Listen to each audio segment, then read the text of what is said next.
Okay, I think we'll get ready to get started here.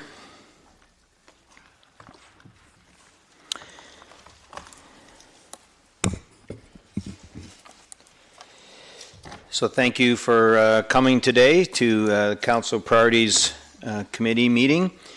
And so do I have a motion to approve the agenda? Councillor Ferguson and Councillor Kunst. And all of those in favor? And it's passed.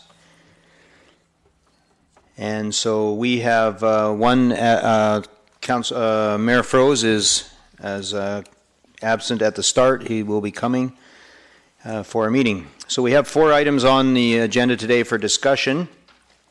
And the first one is B1, affordable housing.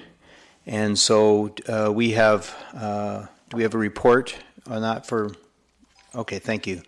Yes, Mr. Chair, the report is on the agenda, and Mr. Ward will provide the presentation that accompanies the report. Okay, thank you very much. And Mr. Ward, are you ready? I am, thank you. You may start. Great, so this presentation responds to Council's December 3rd, 2018 motion regarding affordable housing.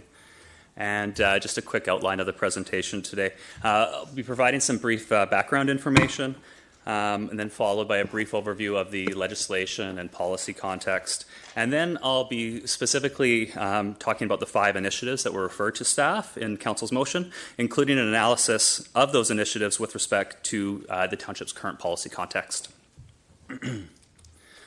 And just to summarize Council's December 3rd, 2018 motion, it was that these 5 initiatives be referred to staff for a report back on their adoption and implementation. And I won't read through these at this point because we'll be going through them in more detail as the presentation progresses here. Before jumping into it, though, this is just a bit of a refresher. What is affordable housing? And it's just a reminder that housing affordability is a relative term, and the CMHC defines it as housing costs that account for less than 30% of household income. So really, when we look at the housing continuum that's on the slide there, any of these housing types can be affordable since it is relative to household income. That being said, when we do talk about affordable housing, we are generally looking at the rental housing spectrum there, particularly the non-market social housing and the purpose-built rental housing, because those are the types of housing that are generally affordable for lower income households. And now just a quick look at the legislative context. Under the Local Government Act, an official community plan must include housing policies that the local government respecting affordable, rental, and special needs housing. In addition to that, the Metro Vancouver Regional Growth Strategy, which was adopted and the Township, of course, endorsed as well in 2011, requires that municipalities prepare a housing action plan, and which, among others, is required to identify housing priorities which, and implementation measures within their jurisdiction and within their financial capabilities. And just to note that both UBCM and Metro Vancouver have said really that the chief role of municipalities around affordable housing is to ensure that there is an adequate supply of residential land to meet housing demand through their land use planning and regulatory processes. That being said, there are other opportunities for municipal action to address housing affordability. Those could be fiscal, education, or advocacy measures as well. And then a little bit more recently, in 2018, the province actually updated and amended the Local Government Act to require that local governments prepare housing needs reports. The requirement to prepare a housing needs report will take effect once the province has adopted the companion regulations, which has not happened yet. And from that point on, a local government will be required to prepare a housing needs report every 3 years, and then at 5-year intervals thereafter. And the Ministry of Municipal Affairs and Housing staff there have recently indicated that the adoption of those housing needs reports regulations is anticipated and targeted for the early months of 2019, so really any time now. And consistent with a previous memorandum that staff sent to Council, staff will commence work on that housing needs report immediately as soon as those regulations are in fact adopted by the province. And just turning to the Township's existing current policy context around housing affordability, the key piece being the Housing Action Plan, which was adopted by Council in 2013. And this is really the guide to decision-making related to both market and non-market housing. And the Housing Action Plan includes over 50 actions that aim to encourage a diverse and affordable supply of housing in the Township of Langley. In addition to the Housing Action Plan, the Township's official community plan, which was adopted by Council in 2016, includes a number of other policies to encourage affordable housing. And then finally, the Township of Langley also endorsed Metro Vancouver's regional affordable housing strategy, which is really meant to be a collaborative approach to addressing regional housing needs. And the regional plan includes a number of recommended actions for Metro Vancouver, for municipalities and other stakeholders. And many of the recommended actions for municipalities are currently contemplated in the Housing Action Plan or are considered as part of ongoing community planning exercises, while there are also some other recommended actions that could be considered or explored during a future update to the Township's Housing Action Plan. So turning now to those 5 initiatives that were referred to staff in Council's December 8th motion. The first being the contribution of public lands to the community housing sector for new affordable homes. And just to clarify some terminology here, the contribution of public lands to the community housing sector could include a variety of forms, including the sale or long-term lease of public lands, and that could be at market or non-market values. And when we use the term community housing, that's really sort of an umbrella term that refers to housing that is owned or operated by a nonprofit or a housing co-op, or housing that is owned and operated by a provincial, territorial, or municipal government. So it's a bit of an umbrella term. And this initiative is generally consistent with the following action in the Housing Action Plan, an existing action, around the subject to availability of co-funding from other levels of government, that the Township develop a policy on municipal land banking for the purpose of future non-market housing development, and then consider the investigation of a community land trust. And again, land banking involves the purchase of land prior to the development of an area. It's a practice of sort of pre-purchasing land prior to development. And a community land trust is a non-profit society that acquires, creates, and preserves affordable housing. And so as a medium-term action in the Housing Action Plan, the Township has explored and continues to explore funding opportunities from those senior levels of government to support the development of affordable housing on public lands. The second initiative is around the protection of existing affordable housing supplies through retention and replacement policies. And this initiative is consistent with several actions in the Housing Action Plan as well, and those are on the slide there. And consistent with these actions, manufactured home parks redevelopment policy was updated in 2015 to, among other items, provide a wider range of options that Council could consider to assist with compensation and relocation of tenants in manufactured home parks that are being redeveloped or proposed to be redeveloped. And then in addition, the OCP, again, which was adopted in 2016, includes the following policy. It requires that developers provide some consideration for existing tenants in rental buildings, non-market housing projects, and manufactured home parks being redeveloped. And consideration may include compensation, extended tenant notifications, first right of refusal to purchase or rent new units, and then a rent-to-own provision. So in addition to these actions that have already been taken by the Township, we do know that there are other policy and regulatory measures that could be considered to preserve existing rental housing, and these measures may include strata title conversion policies, rental housing replacement policies, and even rental zoning, and these could be considered as part of a future update and review of the Housing Action Plan. And as I just noted, rental zoning, and this is in fact the third initiative that was referred to staff, around the zoning of existing and new rental developments as rental only. And this is a new power that was assigned to, or that was given to municipalities in 2018 when the province amended the Local Government Act. And municipalities now have the authority to zone residential land for tenure and enact zoning bylaws that require that new housing in residential areas be developed as rental units and ensure that existing areas of rental housing are preserved as such. This new rental zoning authority can only be used where multifamily residential is a permitted use, so only in multifamily areas. As a rental zoning authority did not exist when the Housing Action Plan was finalized in 2013, the Housing Action Plan does not identify this as an initiative. And as such, there's currently no time frame for its implementation or adoption. Staff recommend that rental zoning be considered as part of a future review and a possible update to the Housing Action Plan following the completion of the Housing Needs Report, given that the needs assessment would be able to inform the potential adoption and implementation of rental-only zoning. The fourth initiative is the streamlining of municipal permitting and rezoning processes to fast-track development of affordable rental housing. And this generally involves prioritizing the processing of affordable housing applications so that those applications are essentially expedited over non-affordable housing applications. So while this initiative is not explicitly identified in the Housing Action Plan, we do note that staff have traditionally aimed to prioritize the review of applications for affordable housing, the Shepherd of the Valley, and the former Quality and applications being recent examples. A formal policy or procedure for fast-tracking rezoning and permitting processes for affordable housing could be considered as part of a future review and possible update of the Housing Action Plan. Again, staff recommend after the completion of the Housing Needs Report. And the final initiative is the pursuit of partnerships with local nonprofits, cooperative, and other stakeholders in the community housing sector to create new affordable housing developments. And again, we find that this initiative is consistent with several actions in the Housing Action Plan. And we do note that the township pursues and supports partnerships to create new and affordable housing developments on an ongoing basis.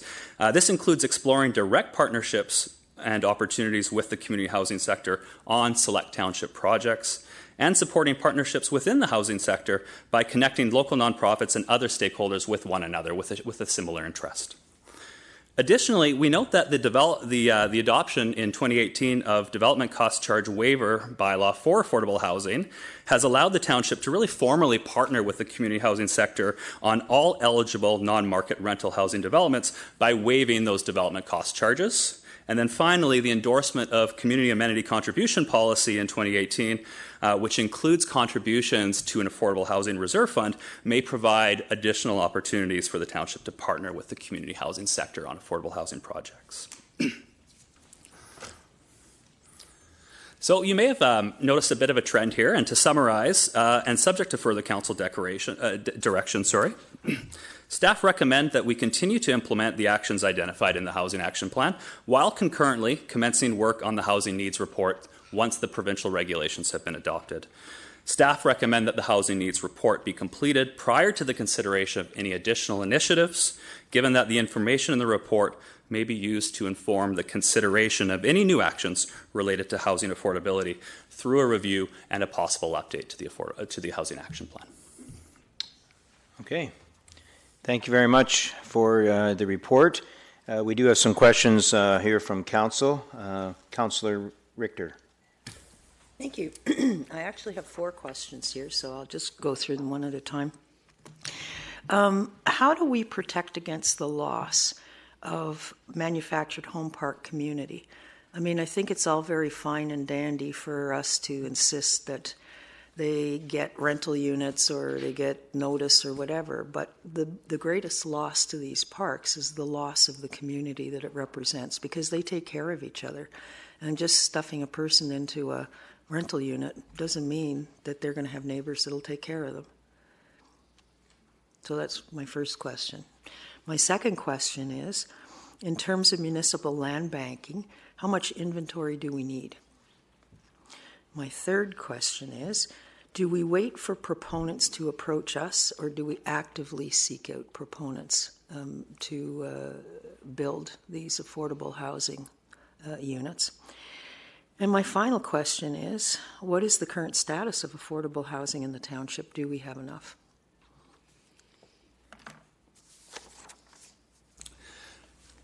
Good questions. With respect to your first question around the community, the sense of community in a manufactured home park, I'm sorry, I do not have a great answer to that question. When residents are displaced from any development, for that matter, it's very difficult to keep them together and to sort of instill that sense of community. I'm not sure we'd have to look into sort of best practice examples around how that's maybe been done in the past. And I'm sorry, I don't have a great answer to that question. Is that something we could do, maybe as part of the Housing Action Plan? Perhaps look at creating communities, maybe not of manufactured homes, but of smaller units, one story, in close proximity to each other, so that that sense of community can develop in those areas? Certainly, and there's some actions in the Housing Action Plan and policy language, quite frankly, in the official community plan that would allow for that form of development. So it doesn't not necessarily need to be a manufactured home park development, but certainly smaller units clustered around a common open space, these pocket neighborhood type sort of forms, absolutely could be considered and explored. Yes. Okay. Yeah, and are contemplated in the Brookswood Fernridge Community Plan, for instance. Well, I know that there's one, but is that going to be enough? Yeah. With respect to a current proposal, or? Yeah, council has as one of its strategic priorities the Horn Pit development. Right. So to clarify, I believe it's in one of the residential land use designations, residential 2 or 3, that does provide through the neighborhood planning process the consideration of that form of housing as well. So it's certainly conceivable that will be considered in other areas in the community plan as well. Okay. Well, if we require it, it will be considered. And then around the municipal land banking, if you could just sort of refresh me on the specifics of the question. I have a... Or do we need? Well, at this point, the township does not have a specific policy around land banking specifically for affordable housing projects.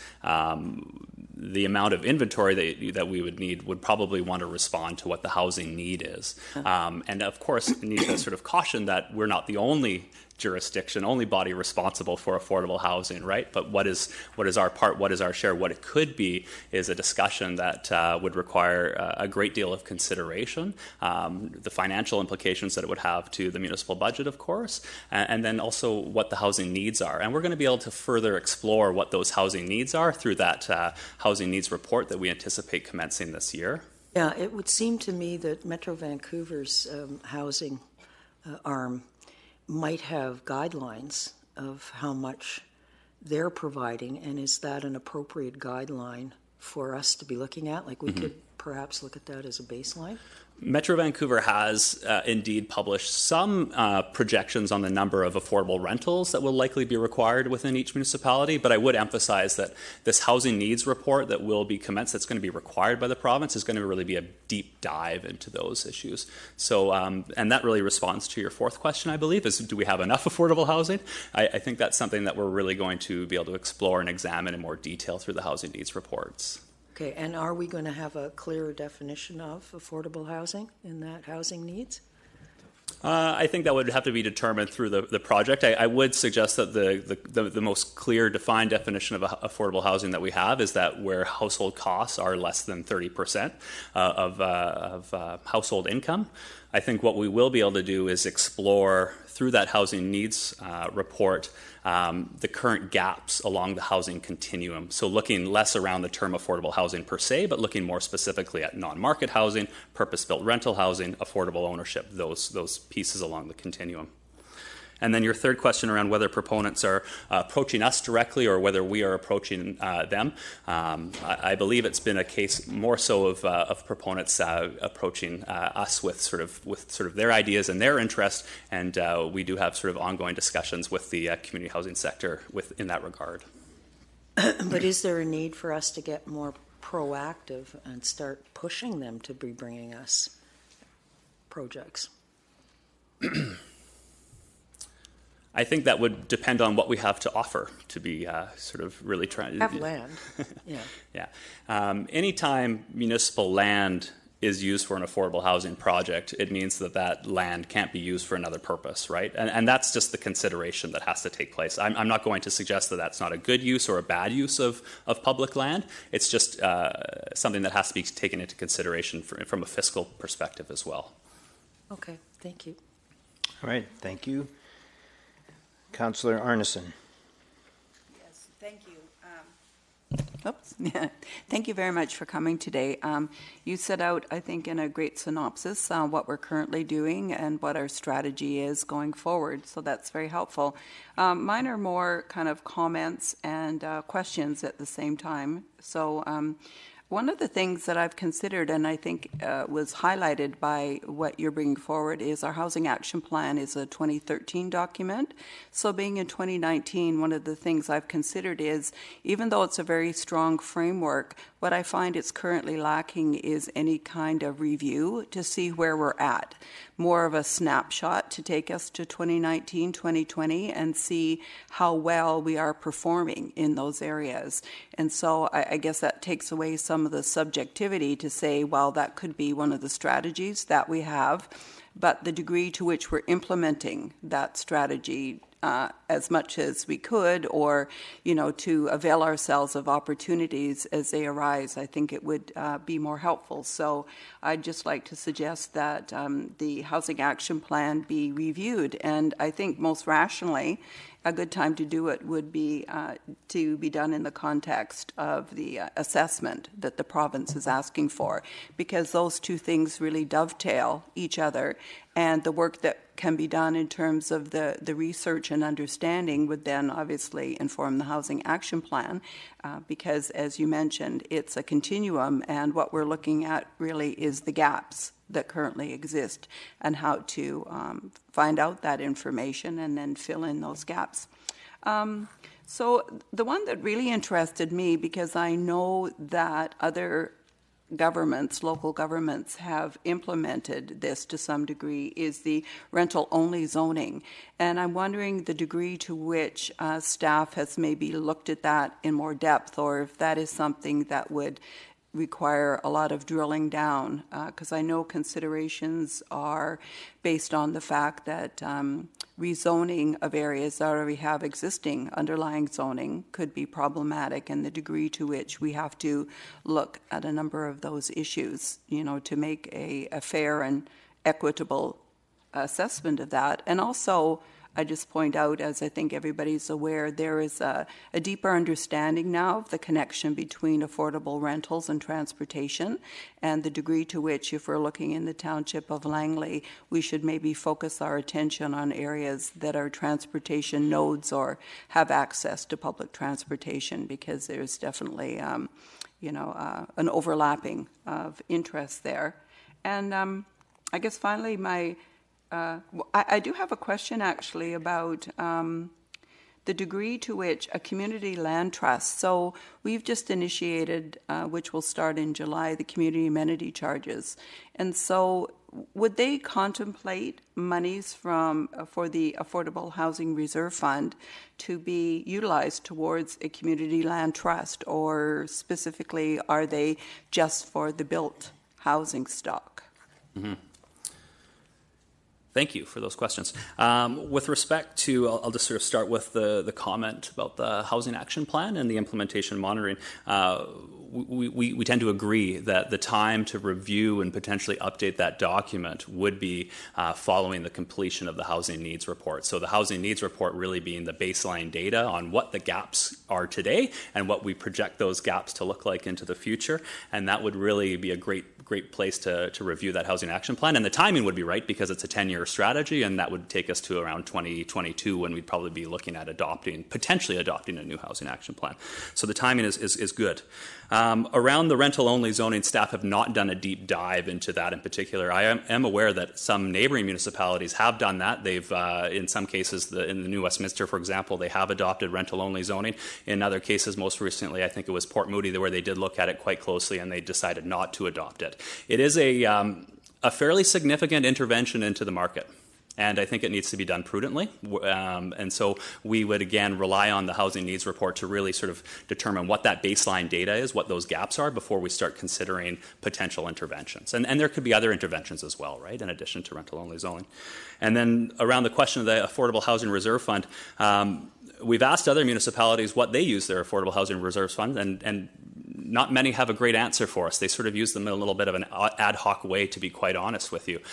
Some use them to directly support affordable housing projects, to offer grants and waiving development application fees. Some use them for staffing to support affordable housing as well. So I think that's something that needs additional consideration, and with the adoption of the CAC policy and the establishment of Affordable Housing Reserve Fund, I would suggest that it would be a good opportune time for us to sort of think about what that fund could be used for. And there are a number of options. Yeah, one further sort of salient thought, I think, is that prior to new neighborhood plans being adopted, which my assumption is that land values increase after that, that we should be more proactive if we are considering doing that, to do that prior to having a new neighborhood plan in place if we are wanting to assemble or purchase land for that purpose. It just makes sense to do that. Thank you. Okay, thank you. Councillor Ferguson. Thank you, Mr. Ward. Thank you for coming today. And I'm glad that many of the questions I was going to ask that Councillor Richter's asked, manufactured home parks, they're important. You know, we call them mobile home parks, but they've got a new name. It's important that we have quite a few, I think more than most communities, and so that's a good thing, and they're vibrant, and keeping them and even looking for the future of that as well. Also looking, my question to you would be, I know I'm reading over this legislation from the province, do communities, not just the township, but do other communities, do you get any help or grants or support from the province to put some of these initiatives or do reports or do surveys or anything like that? With respect to the housing needs report, yes, we do anticipate that there will be grant funding available. We anticipate that the regulations, again, will be released sometime shortly, and that will be accompanied by additional guidance from the ministry and grant funding. UBCM has apparently been selected as the grant funder for that project. So we, again, that's why we're a little bit hesitant to start working on that, knowing that, strongly expecting that grant funding will be available. Okay, I guess in the follow through with that, I mean, you need money to be able to do things like to do a needs survey. I'm not sure how much your needs survey includes right now, if anything, and that's, you know, seniors, families, homeless people, the people below or above the poverty line, and also the future of I guess housing, land costs, and also the future of developing. So the requirements of the housing needs report will be dictated in some sense by the province through those regulations and those additional guidance, and it very well could be that UBCM as the grant funder even provides additional guidance. At the time that the township, if we elect to proceed with that grant funding application, there will be an opportunity to check in with council. We'll likely need council's endorsement prior to applying for those funds, and that would be a time or potentially a time thereafter for council to have a look at the items that would be explored through that housing needs report and to provide their comments just to see if everything's been checked off as well. Thank you. Thank you. Councillor Woodward. Yeah, thanks for that. You mentioned a couple things. I'm not going to ask a lot of questions. Rental only zoning. Now, correct me if I'm wrong, but that's typically been an entire site or an entire building has been designated as rental only, or has there been some examples we could potentially consider and learn from where a portion of density bonus or additional density on site, we could mandate that as a percentage must be rental for some period of time? The tool is so new that I'm not sure if there is an example at this point, but the legislation does allow you to designate a certain proportion of a building. So it doesn't need to be an all or nothing component. It could be a percentage of a building be rental only zoning. Do you perceive that we would have less resistance to that versus designating entire sections of a neighborhood plan, rental only? Do you have any sort of anecdotal? You don't have to speak for developers, but yeah. I think it's important to hear from the staff of what they think is not going to generate as much resistance to maybe achieve the same objective. If, say, the objective is, I'm just going to pick a number, 10% of housing in a multifamily within a neighborhood plan might be an objective that 10% becomes rental. We could achieve that by designating entire sections, which then don't get built for some period of time, or we could potentially look at requiring it a small percentage in each development.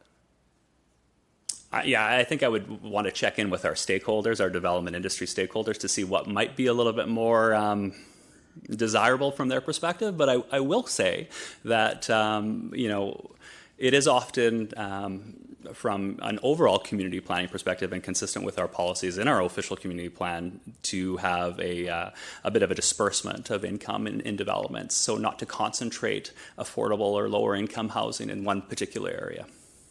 And to augment what was just said, I think it would be safer to say there would be less resistance if it was a percentage of a building as opposed to a percentage of a plan. The challenge we'd have to make sure we meet is that the immediate reaction would be that that would be somehow viewed as some sort of community amenity as opposed to a community responsibility. So you'd see the attempt to say that that's really something that a CAC should pay for, or something that's actually going to be sufficient benefit, when in fact it needs to be, I think, reinforced as being an integral part of the community itself, and not something that there should be perceived as providing a benefit. It's something that has to be built in to make the community work. And Yeah. Mr. Chair, if I could just add something else as well to what Mr. Backen said, it's also, I guess, a given, but just to remind everyone, there's a question of market conditions as well. And depending on, whether the market, what the market conditions might be, it might be less of an onerous request.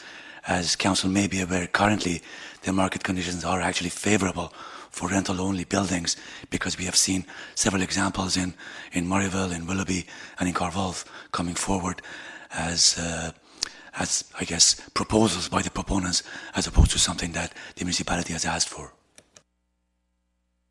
Yeah, no, and I think that there's a distinction, of course, between a rental building and an affordable rental building. You notice I didn't mention affordable rental. I mean, when I was in university, there's no way I could have afforded $2.3 per foot per month in order to rent an apartment. That just would not have been achievable. So we didn't even touch on rental versus affordable rental. I was just talking about maybe increasing the supply of market rental. But I'll just move on. The fast tracking item also caught my attention.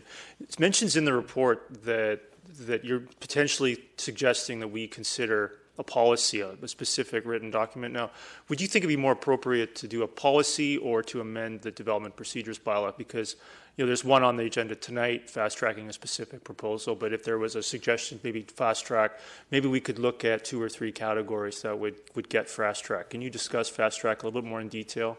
Why that's of benefit and what specific timelines you think you could deal with there to maybe incentivize? So, for example, before you answer, maybe if you're reaching a certain threshold of rental housing, affordable or unaffordable, maybe that would grant fast track status. Maybe you could explain what fast track is. Right, so fast tracking is generally the process of identifying a specific type or group of applications that you would like to see staff process in an expedited way. And that simply means generally that those applications will always go to the top of the pile, sort of in a really reality world. When it hits a planner's or building inspector's desk, that application takes priority over any other application. What that can do is that can ultimately help to save some of the carrying costs, if there are in fact carrying costs on a development, and it can really be an incentive to help facilitate any sort of housing for that matter, whether it be affordable rental housing or market rental housing. So I think we'd want to be a little bit strategic on the types of applications that we would want to see prioritized. In terms of whether that's best done through a policy or a bylaw, I think we would probably want to review that in a little bit more detail. We haven't had an opportunity to do a very deep dive on that. A policy does allow a little bit more flexibility to amend it a little bit easier than a bylaw per se. That's because the development procedures bylaw is not a very long document, right? It could just insert in there that you're fast tracked if you meet one of these categories, and that might give it some more gravity. Policy, of course, is the same thing. I think the intent is the same, that if we're going to be seeing more discussion around fast tracking categories of development, that we might want to properly document that. Mm-hmm. Okay, thank you. Okay, Councillor Kunst. Hi, thanks for doing all that.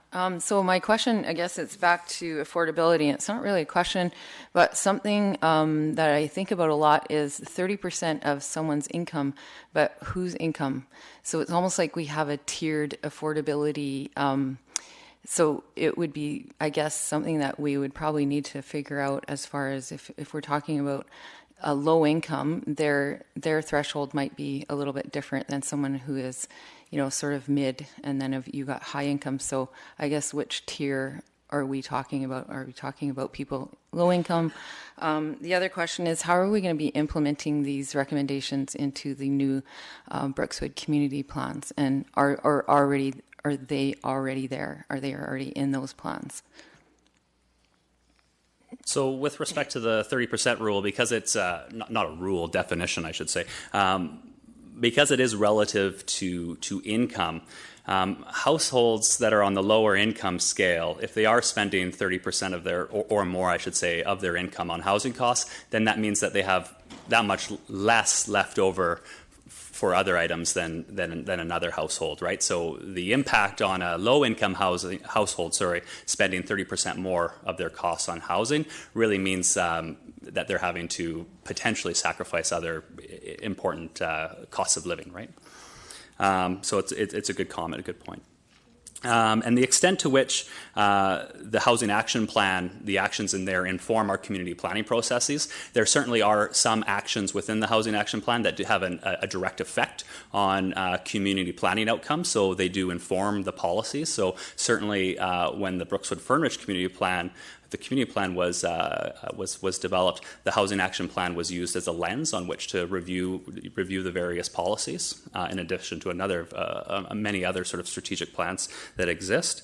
And while at the same time there are some Housing Action Plans, actions in the Housing Action Plan that are a little bit outside of community planning. Okay. We still have more questions for you. Councillor Long. Well, thank you. It's a fascinating subject for sure, and the definition between affordable and in rental, for example, is an interesting calculation, because some of the rental housing is very, very expensive. And at one point, I think the township could say, and I think Mr. Safey also said, that we were very happy that the township of Langley had a lot of purpose rental housing being built in various areas, but I don't know if that's going to continue as the cost of permitting and CACs and all that stuff gets layered on top. We looked at one in Willoughby the other day, and I think that and I don't want to put anything confidential out there, but something to the effect that the permitting fees were triple the cost of the land, never mind the construction costs. So is there anything that you can see in this affordable housing strategy that can address how we can sort of make it a little bit more affordable, perhaps, for rental housing to be built? Now, I'm actually setting you up there a little bit, because what's the real answer to that? So I have sent around to all of council, first of all, the Metro Vancouver housing strategy, right? The affordable housing strategies for everybody's reference. And I also sent a slide here that talks about the mismatch of new supply in Metro Vancouver. You've got the email too, Patrick, but just for council's information, that in a recent study, now this TOAH is the affordable housing in transit-oriented areas, and the shortfall is expected to be between 2017 and 2026 as much as 23,000 units in shortage in the whole of Metro Vancouver. So there is a challenge looming for all of us, especially around providing affordable rental, if there is such a thing. But you also mentioned in your presentation, I know I'm going all over the place here, but you talked about what we're going to do with the CACs, and we often have given what we call the DCC free ride, and I don't like that term so much, because development cost charges are a given, whether you're building a rental, affordable, or market housing. Those development cost charges are real, so it would be better perhaps for us to give grants in lieu of, to supplement the development of affordable housing and rental housing. So I put that out there for council's consideration. It's just it's a bit of semantics in a way, but it makes more sense to grant towards projects of monies that we've collected in CACs, rather than saying, well, you don't have to pay development cost charges, because in fact they do still have to have those charges are very relevant. The other slide that came to a Metro Vancouver Housing Committee meeting recently that council may be interested in, and you would too, Patrick, is in terms of incentives for building rental purpose housing, is a revolving fund of some kind that developers can apply to if they meet certain criteria. Rental housing to be, first of all, not just temporary but permanent, and other criteria that could be met that we could plug into, the developer could plug into and get interest reduced loans for the construction, which would help affordability in many ways. So maybe we can keep an eye on that. So I really didn't have a question. I thank you for the presentation, and I guess I'm just pointing to the complexity of the issue. But the Housing Action Plan or the needs assessment, that's really where we're at right now. And a lot of your report says when that needs assessment is completed, we can address other issues more effectively. What is the timing on that for that assessment to be done?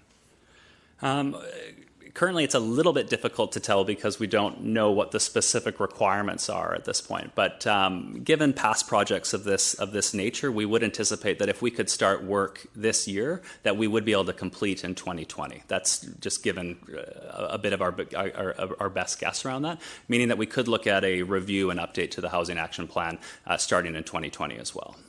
Just want to end up with another comment. You gave an excellent presentation to the Healthy Communities Partnership.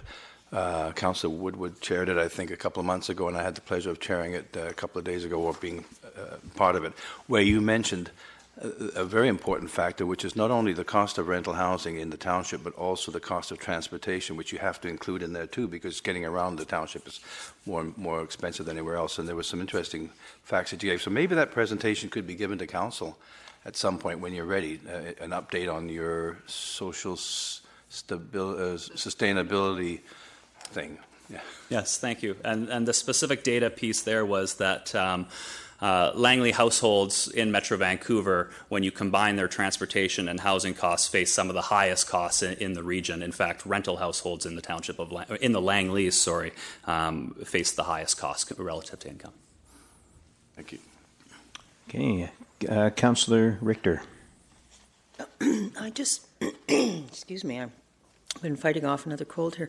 I just wanted to go back to the point that Councillor Kuntz raised, which I think is a very good one, and that is with regards to the neighbourhood plans that are going to be being done. It started, we're looking at the process again today in order to set up the committees, but how can we make sure that there is a full and complete expectation that those 3 neighbourhood plans will have a proportion set aside for affordable housing? I'm worried because I see very clearly a profit motive behind the interest that's been expressed in the neighbourhood plans, and affordable housing doesn't necessarily jive with a profit motive. So how can we make sure that those neighbourhood plans are absolutely going to include specifications around percent of affordable housing, affordable rentals?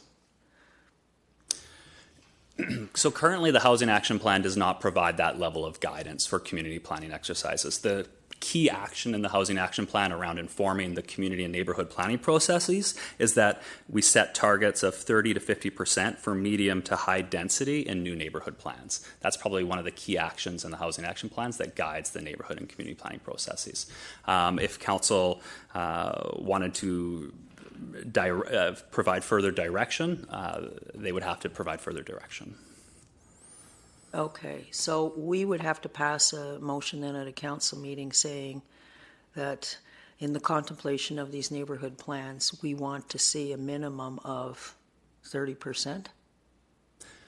I don't have that number. I would suggest that the housing needs report will be able to inform that discussion and that decision-making process. I would also add that we do have other existing policies within the official community plan that do help to incentivize and prioritize affordable housing as well. So on the question of market rental, the OCP, for instance, says that we do have the ability to offer density bonusing for market rental projects and parking relaxations for non-market projects. So there are some higher level policies that would be able to help inform the development process in those neighborhoods as well, all across the township really.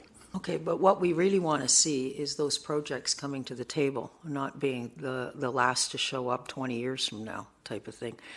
So would it be fair then for council to provide direction saying that the neighbourhood plans should not come to council until such time as the housing needs study is done? That would be up to council. Okay, but that's direction we could provide then. Mr. Backen, maybe you're better. Or simply to say that any plans that the Housing Action Plan should be part of any community plan or neighborhood plan that comes forward. So then by implication, it would be embedded in the plan no matter what the percentage was. Thank you. Councillor Davis. Thank you, Patrick. We just to follow up on Councillor Richter's. We haven't done any study of putting affordable housing in like in Brookswood, instead of putting aside a certain percent and letting them kind of be in one spot, to have them in every development, like 10% or 15%. And I know Victoria's looking at this. Have we got anything back yet from what they're doing? Do you have any comments on, instead of, because then that would it would be it's kind of a stigma of, well, let's put them down over there, right? I know that doesn't sound very nice, but if they were in every development, if there was 10 or 15%, then we wouldn't have any problems. Well, I don't know about that, but have you thought of that?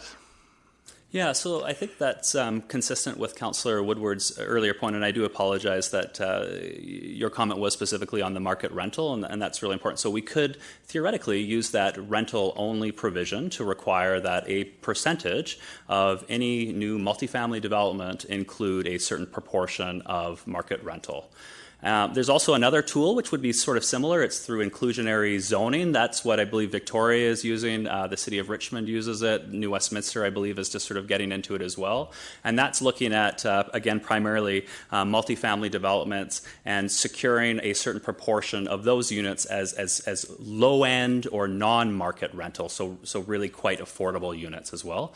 And what they do is they have a certain policy that at the time of rezoning, they capture a certain proportion of those units and set them aside as non-market housing. So that again would be council driven. Well, so that's not an action that's currently included in the housing action plan. That's why it's not something that we're currently working on. But I would suggest that after the completion of the housing needs reports, we'll be able to sort of consider all of our tools in the toolbox and use those maybe in a bit more of a strategic way. Yeah. Okay. Thank you. Councillor Woodward. I just had a couple of follow-up questions based on some other comments. You mentioned parking relaxation for rental. Where is that outlined so I can go find that on my own after this? Where is that located? I have not found that. That must be in some obscure document somewhere. It's in our official community plan, and it's policy 3.1.4, and it reads that create incentives to encourage developers to include affordable market rental and non-market housing in new developments using several bullet points. Parking relaxations for non-market units, so limiting the parking relaxations incentive for the non-market units. Density bonusing, so broadly for rental for both market and non-market. And then the third bullet point is CACs that included affordable housing as a community benefit. So I interpret that as the collection of CACs to an affordable housing reserve fund. So if say we example, because I want to just confirm also, because again, a new councillor, I'm sort of getting up to speed here, right? Only been here a few months. So for example, if we had a stock of, and the township just hypothetically owned some housing units and then wanted to rent them out at a subsidy to assist people that, to make it affordable, are we going to set up the bureaucracy and the administration to means test and determine who those tenants would be, or is that administered by someone else?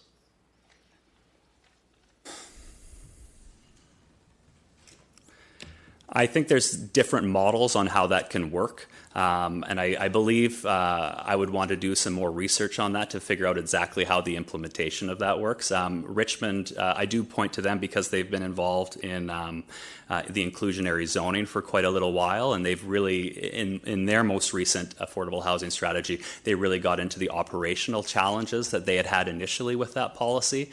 And part of the challenge with inclusionary zoning, when you do have affordable units that are designated for a certain income limit scattered throughout buildings, is exactly that. Who does administer them? Who holds the title to them? Who gets to say who stays and who goes when their income? So we'd have to do a little bit more research and get back to council on that. Okay, so that's valuable. So I'll leave that with you. So for example, if there was mention of using some township lands and some other good ideas to consider, is there also the possibility that with that affordable, I don't know if this has been considered, so I'm asking, that affordable housing fund, so for example, say a developer builds 100 units, and as a market unit, they're worth X. As a rental unit, they're worth less. And we were to pay the difference and essentially buy that unit and then rent it out as a subsidy. And then we could potentially stretch that fund pretty far in terms of acquiring a certain pretty good base of rental units spread throughout the community. But then the concern becomes who administers and owns and rents those. I don't know if that's, if anybody in the region who's gone about it in that way.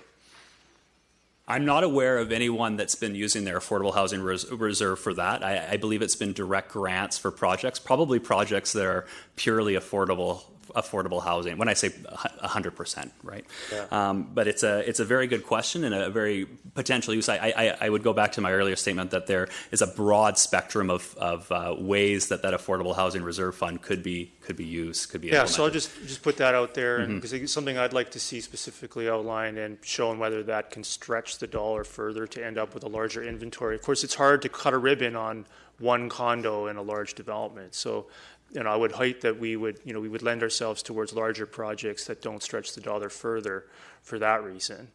The other thing you mentioned too was it's come up a couple times around affordable housing. So, can I just confirm again, when the township and went through the CAC formulation process, came up with the breakdowns and the percentages, that what I recall was reading a very clear report that CACs and fees do not increase the cost of housing, and that when we reduce fees, we only increase profit to the developer, not pass on reduced cost to the consumer. Would you agree with that or disagree with that? Yes, with one small caveat, that if our fees were so extreme that it was not possible to bring development to market, that there was no incentive for someone with residual land to bring that to market, then that would have a direct impact on housing costs by limiting supply. But in general, yes, that's correct. General, yes. When we decrease fees to generate a byline regarding affordable housing, we tend to only increase profit to the developer. Is that correct? Either to the developer or to the residual landowner. To the speculator or the current landowner. That is correct. Thank you. And that is, and I will say that is consistent with the provincial guidance on community amenity contributions. I recall maybe reading that. Thank you. Councillor Kunst. One last question, and this would have to do with tandem parking. So, did tandem parking and units with tandem parking come up in your study or your review as the most affordable type of housing? No, I don't believe there's any reference to tandem housing within the Housing Action Plan. No. Okay, I think we've exhausted all the questions. Thank you very much for your presentation, Mr. Ward.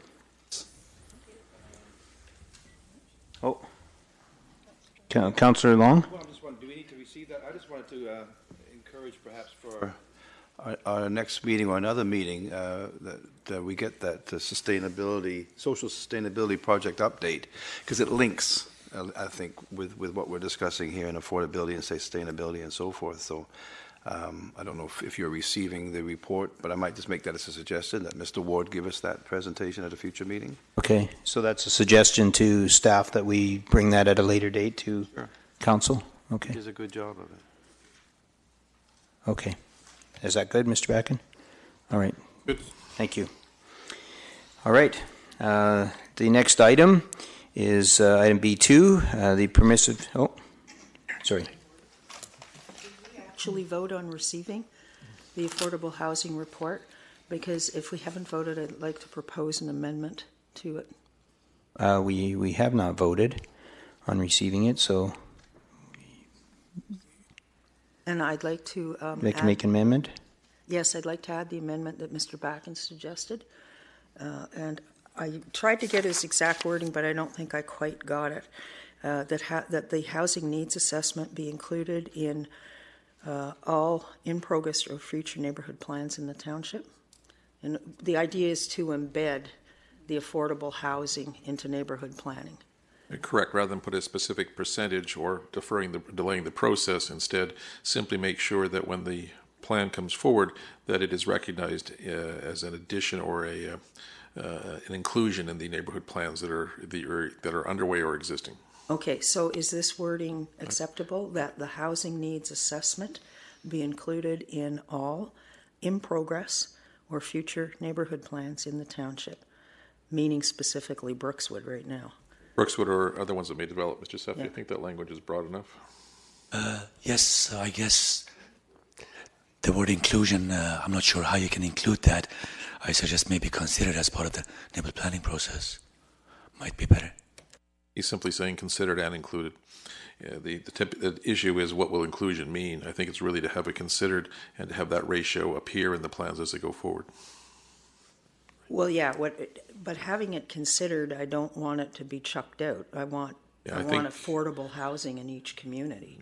Correct, and in agreement. I think it's considered and included, as opposed to simply saying the council will have no latitude to consider, vary, alter it, that the plan is the basis of it, but that council retains its willingness to consider what's going to be best for the community in question. And the mayor's just suggested that I include the housing action plan as well. So I'd like my amendment to read that the housing needs assessment and the housing action plan be considered and included in all in progress or future neighborhood plans in the township. Okay. So we need a seconder for that, Councillor Arneson. And I guess we'll take a vote. Let me just, there we go. We'll call the vote.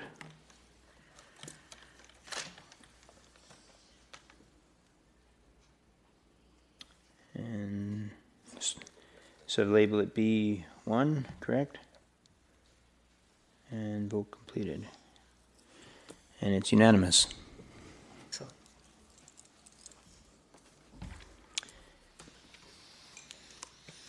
Okay, on to item B2, permissive tax exemption for churches. Do we have a report on this? Mr. Chair, in today's distribution list under item, let me pull it back up. Oops. Actually, it's the number one item in the March 11th distribution list, the one that was handed out today by Suzanne. Given that we are halfway through our meeting and only 25% through the agenda, I'm going to try to greatly summarize it. And if we've got the inclination of council correct, I think we can save some time. And if we're not, we'll have to spend some more time on it. The story begins back in 2004 when the council actually put its first permissive tax exemption bylaw in place. Language was used and is still in effect today that had an interpretation that excluded places of worship and churches from some tax responsibility. The range of that responsibility has varied over the years, but presently it's about $1 million. And effectively, if one thinks about it conceptually, it's really in the classification of what land is needed for the church. If there's surplus lands, what is the definition of surplus? How far does it actually go? The BC Assessment Authority, in doing their annual reviews, has come to the conclusion that the process that they've been using is not actually in accordance with the township's bylaw. Their mandate is to actually operate under what the township's bylaw says, not what they interpreted it to say. The result of that has been that the places of worship and churches have been charged less than they could have been, to the effect that the township could charge them an additional $1 million per year, collectively, not one individual location. Of course, that we don't think was the intention, and we think it's a matter of language and wording, not a matter of raising revenue or a financial question. So as a consequence, the memo tends to outline that our interpretation is that rather than leave the matter as it is and have the places of worship and churches come forward and potentially pay an extra $1 million per year, we're happy with the process that we have, at least for the short term, at least for the interim, until we can do a more fulsome study and look at it in its entirety. And as such, that what we should do is simply amend our bylaw this year to reflect the past practice that's been in place since 2004. Now, you say, why 2004? Did something change? That's as far back as the records go for the Assessment Authority, so that's how far they look at the, different opinion in terms of what that would look like.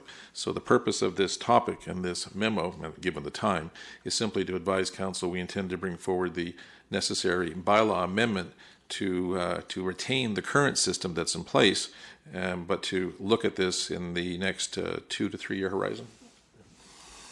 So you just repeat that, in the next 2 to 3 year horizon? Correct. Okay. Yeah. for a more fulsome review, then we can spend some more time going through it.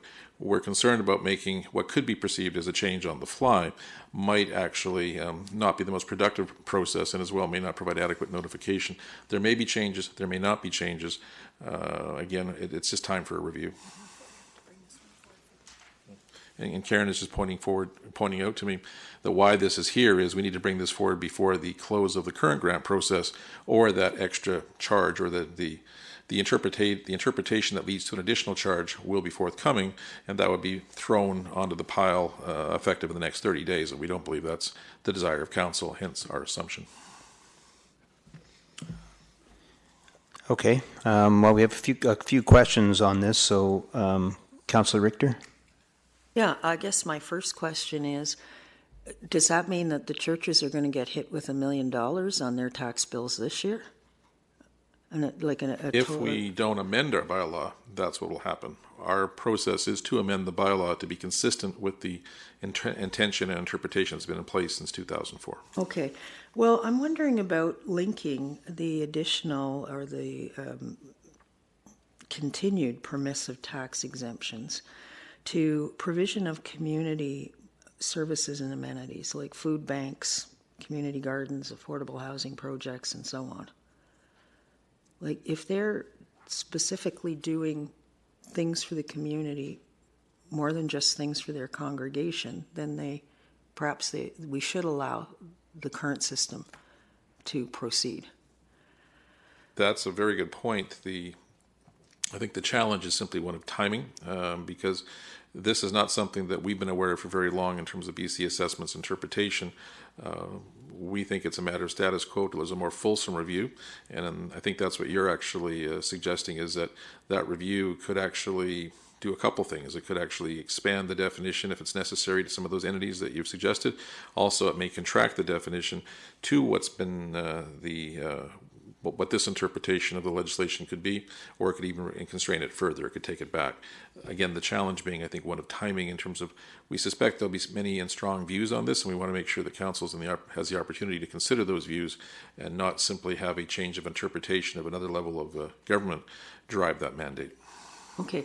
Well, I actually think we should be reviewing this permissive tax exemption and linking it to community services or amenities. But I also see that we're in a time crunch here with respect to this year's taxes, so we probably need to do a two-phased approach, which is, number one, amend our bylaw so that they are not impacted this year. But number two, ask staff to go through and, as Mr. Ward says, do a deep dive review. I like that phrase, deep dive. Now, is there any implications to us of us owing back taxes to the churches? No, it wouldn't be them. It would be the opposite. If there was an implication, one could argue that it would be from them owing to the township. However, because it was an interpretive issue, there is no legal obligation for that to be, pursued. Okay, so they're okay. They don't owe us anything. Correct. And we're not going to have to pay them anything back. Correct. All right.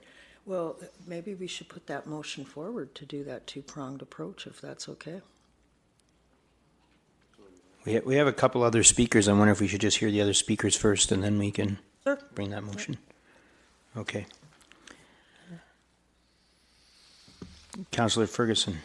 Yeah, thank you, Mr. Chair.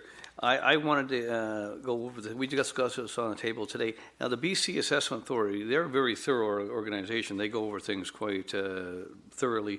I was wondering, where do they take off where we would begin, or vice versa? They refer to our bylaw, 03837, and how does that compare to where they would be able to assess and where we would be able to work on the exemption for their churches? Where the two cross?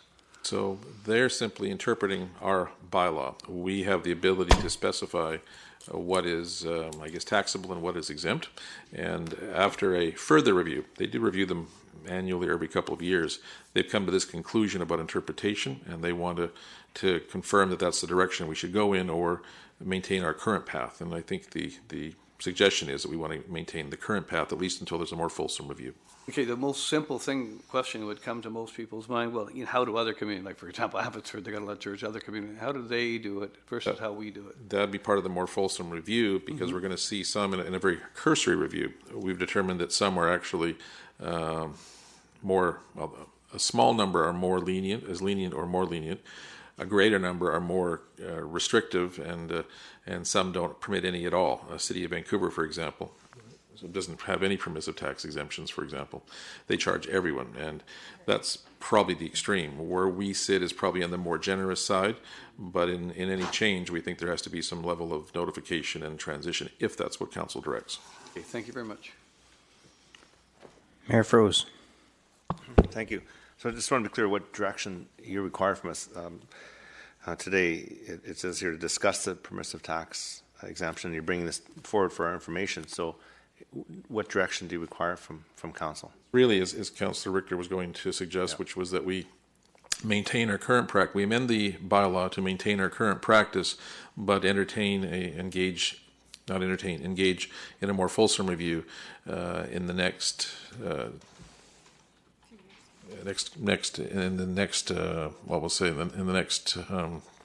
I don't really want to put a time frame on it. In the future, as soon as practical. Future. As soon as practical. Okay, great. Thanks. I'll wait for that. Yeah, we'll wait for that. Thanks. Councillor Long. Yes, I was trying to find out the same thing, because we just got it seconds ago, and I was tempted to read it, but I was trying to listen to the presentation at the same time. So it's a bit of a challenge that we're given, that we're having to read a doc. Anyway, well, we actually have a 21-slide presentation, but I thought we may want to spend some time on the subsequent. Well, I don't mind, me, I like the short version here, and it says here that in the short term, staff will bring forward for council review and approval. So that's what's going to happen. Do you need a motion here? I think I just heard the mayor say that, but we should. But do we have to do something for this permissive? For this year, otherwise BC assessment will refer to the more conservative interpretation, which would lead to greater revenue for the township, but from the places of worship and churches. But I think it's an interesting review that's required if they have these surplus lands and so forth that are not being used for community purposes, as been mentioned. We do restrict it, but they would look at the interpretation as being more restrictive than they've traditionally interpreted it. So it's not a matter of absolutes, it's a matter of degree. So we're going to, Mr. Chair, then we'll just move on from this and expect staff to come back and do the right thing. And we can there'll be a motion for it. I think we're going to bring forward a motion. Okay. Councillor Richter, do you have a? Yes, I do. And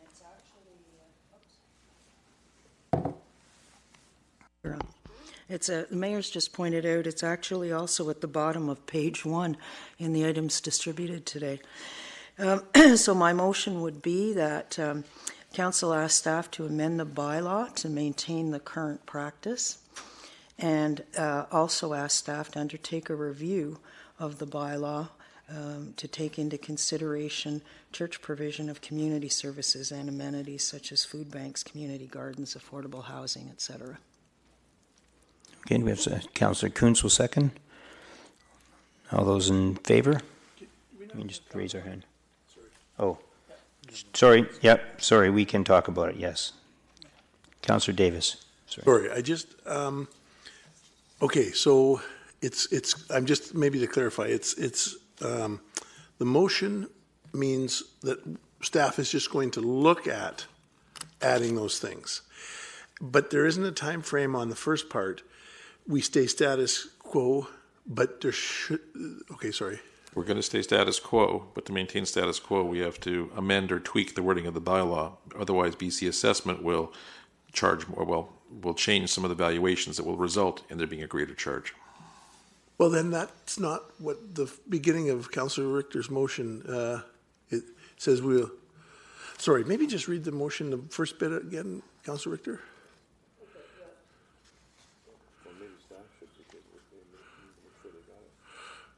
Okay, I probably took that the wrong way, but if we could just hear it.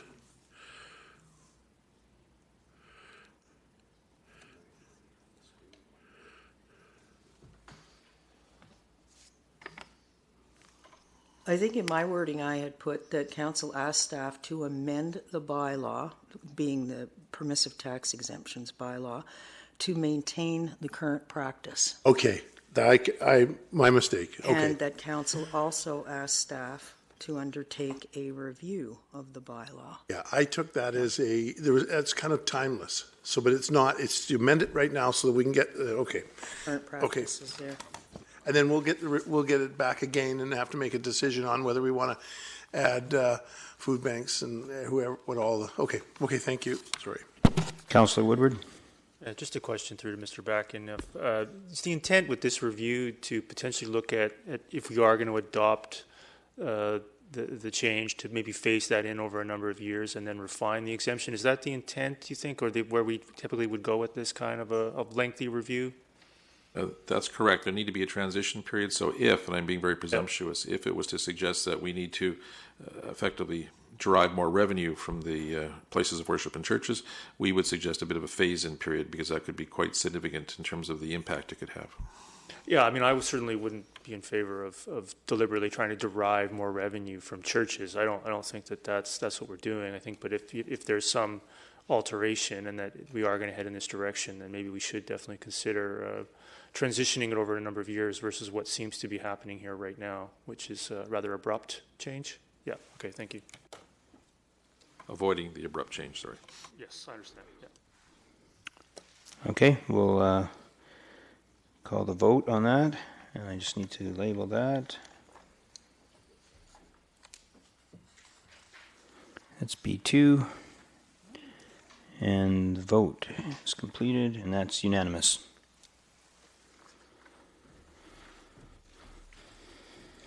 Okay, item B3, traffic management plans. Everyone loves a parade. Here, Mr. Chair, this is a referral from a council resolution, so it's really for council to discuss.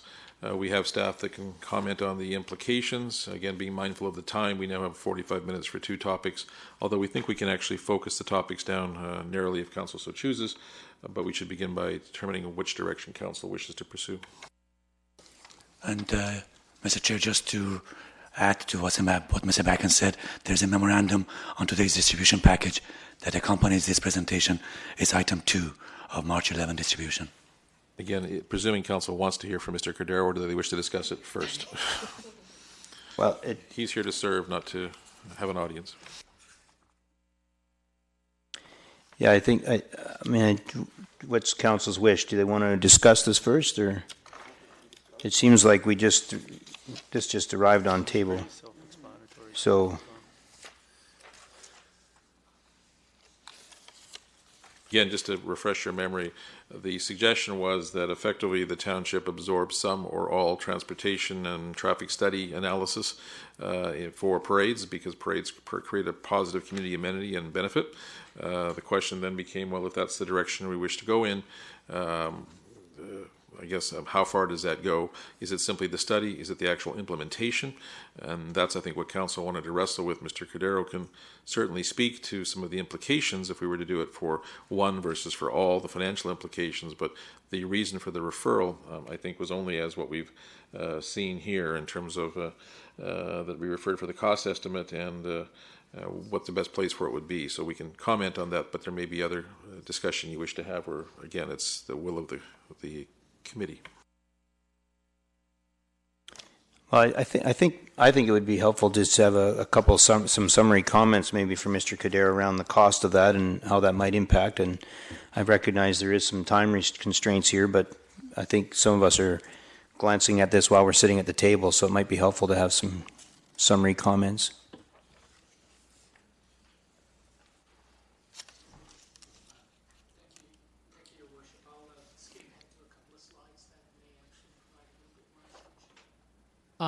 Just in general, we do ask for traffic management plans following some provincial regulations in terms of making sure things are safe for the participants and for the general public. And they can include things like traffic control people, RCMP, detour routes, road closures. It depends on the number of participants, where the location is, that type of thing. As a broad overview, there were 51 events in the township last year that we issued permits for, that were considered as special events. 31 of those were not-for-profit, and of those 31, 7 were actually parades. So the majority of the special events in the township are actually not-for-profit events. There are a variety of different events, but in general, they were fundraisers, festivals, things like the car show, and then the for-profit events tended to be more things like the bicycle races or marathons, that type of thing. So the participants range greatly, as small as 100 people to up to 60,000 and that 60,000 was actually on a multiple day event, not just one day. And the number of traffic control people varies significantly as well. So we went through, this just lists all of the not-for-profit events. And as you can see, there's a variety of charities, church organizations, different fundraisers for different causes, as well as some community events like the Cranberry Festival or parades. And the second page lists them as well. These are all listed in the memo to council, so I'm just going to skip over that. In terms of the traffic management plan preparation, this is just the plan that is implemented and the general costs. We got some numbers from some other organizations on small, medium, and large-scale events. A small event could be $400 to $500 to prepare a plan. A large event, $3,500, and a large scale could be in the tens of thousands. Subsequent to the memo and the presentation, I did get some additional information from some local organizers of some parades, and the parades are actually closer to what I consider to be a smaller scale cost. So they're not as high as the cost over here. They're probably in the $500 to $1,000 range in order to do the traffic management plan, to prepare the plan itself. But looking at the average of all of the events, the mid-size was $3,500. So this just gives an idea of the total implication, which is summarized later on in a subsequent slide. So in terms of the traffic control itself, again, there's a range depending on the scale of event. Just looking at the average, it was around $7,900 for each of the events. There is some additional cost for putting signs up and down and to prepare the event and to decommission it. We don't actually have the exact costs provided to the township as part of their permit. It's something that the organizer arranges for. So the best we could do is provide an estimate based upon our typical costs that we pay for traffic control. In some cases, like I said, we did get some costs from organizers provided to us in the last few days. So that's why the actual cost of the parades, again, might be a little lower than what's in this number here. It looks like the average cost for a couple of the parades was closer to the $3,000 range to actually do traffic control, as opposed to the average for a mid-size event. But in terms of the rest of the events, we found that a couple of the numbers we got were actually fairly close in terms of the mid-size or larger scale events. So this is a summary of the cost. And again, the parade cost might be a little bit on the high side based upon some of the information we received. But if we were to do all 7 parades, the first column is preparing the traffic management plan. The second column is the actual implementation of the traffic control.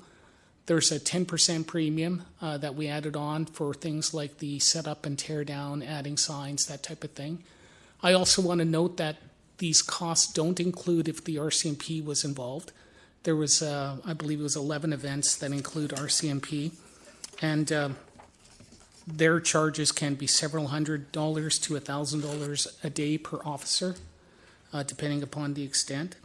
It also doesn't include the cost of turning the traffic signals on and off, which is a new requirement under the provincial regulations, that if they're impacting a traffic signal, you can't have a traffic control person controlling traffic against what the traffic signal actually says now. So that would be an additional charge to turn the signal on and off. Some of the events are impacting other organizations like the Ministry of Transportation, so there was additional charges for a couple of events for the ministry to do their permitting process and whatever work they needed on the highway. So the total cost, again, includes, if we were to do everything, the traffic management plan and the traffic control people, plus the additional cost for up and down, that would be the total financial implication. As I noted, the parades are, based on the information from a couple of the organizers, probably a little bit on the high side, but the overall average was based upon the information we provided that we had in all of the 51 events in terms of the number of hours and the implications. So. Okay, thank you. We do have some questions. Yep. Okay. The motion that we referred to staff for a report was that it was about parades. It wasn't about special events, all special events in the township. It was only about parades. And I don't understand how we've gone from just parades to all these other events. And I think the costs are very inflated by adding all these other events. I think that the chart that's on here shows, if I'm correct, $85,000 for parades, the 7 parades. Is that correct?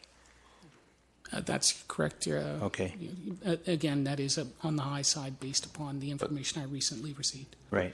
Okay. Well, this creates a matrix, but to clarify, if it is simply for the traffic management plan for parades, it's $24,500 for those 7. If it includes implementation of those plans, then you add the 55 for a total of 85. So we have a matrix to select from, because we do believe, in answer to the question, well, if it was only parades, why include anything else? We believe council could soon get, inquiries from other public service, functions in terms of, well, why do parades get it but not an event, a festival, or something of that nature? So we've tried to be inclusive. If we look at it purely from the motion and were to extend that, the total cost would be $108,000, which is certainly more manageable than $377,000.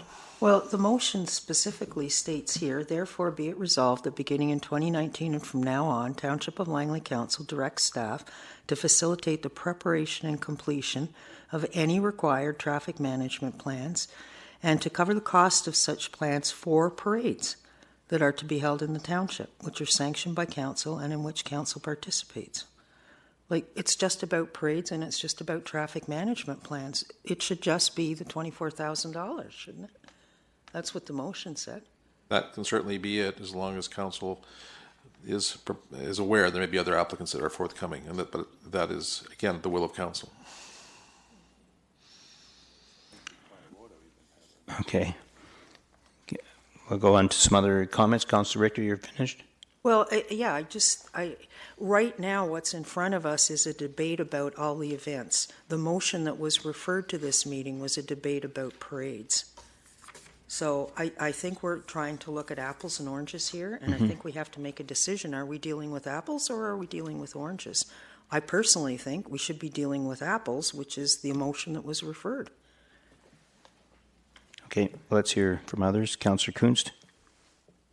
So I was also under the impression this was about parades. So when I'm looking at the not-for-profit events, I don't know, that's a really long list.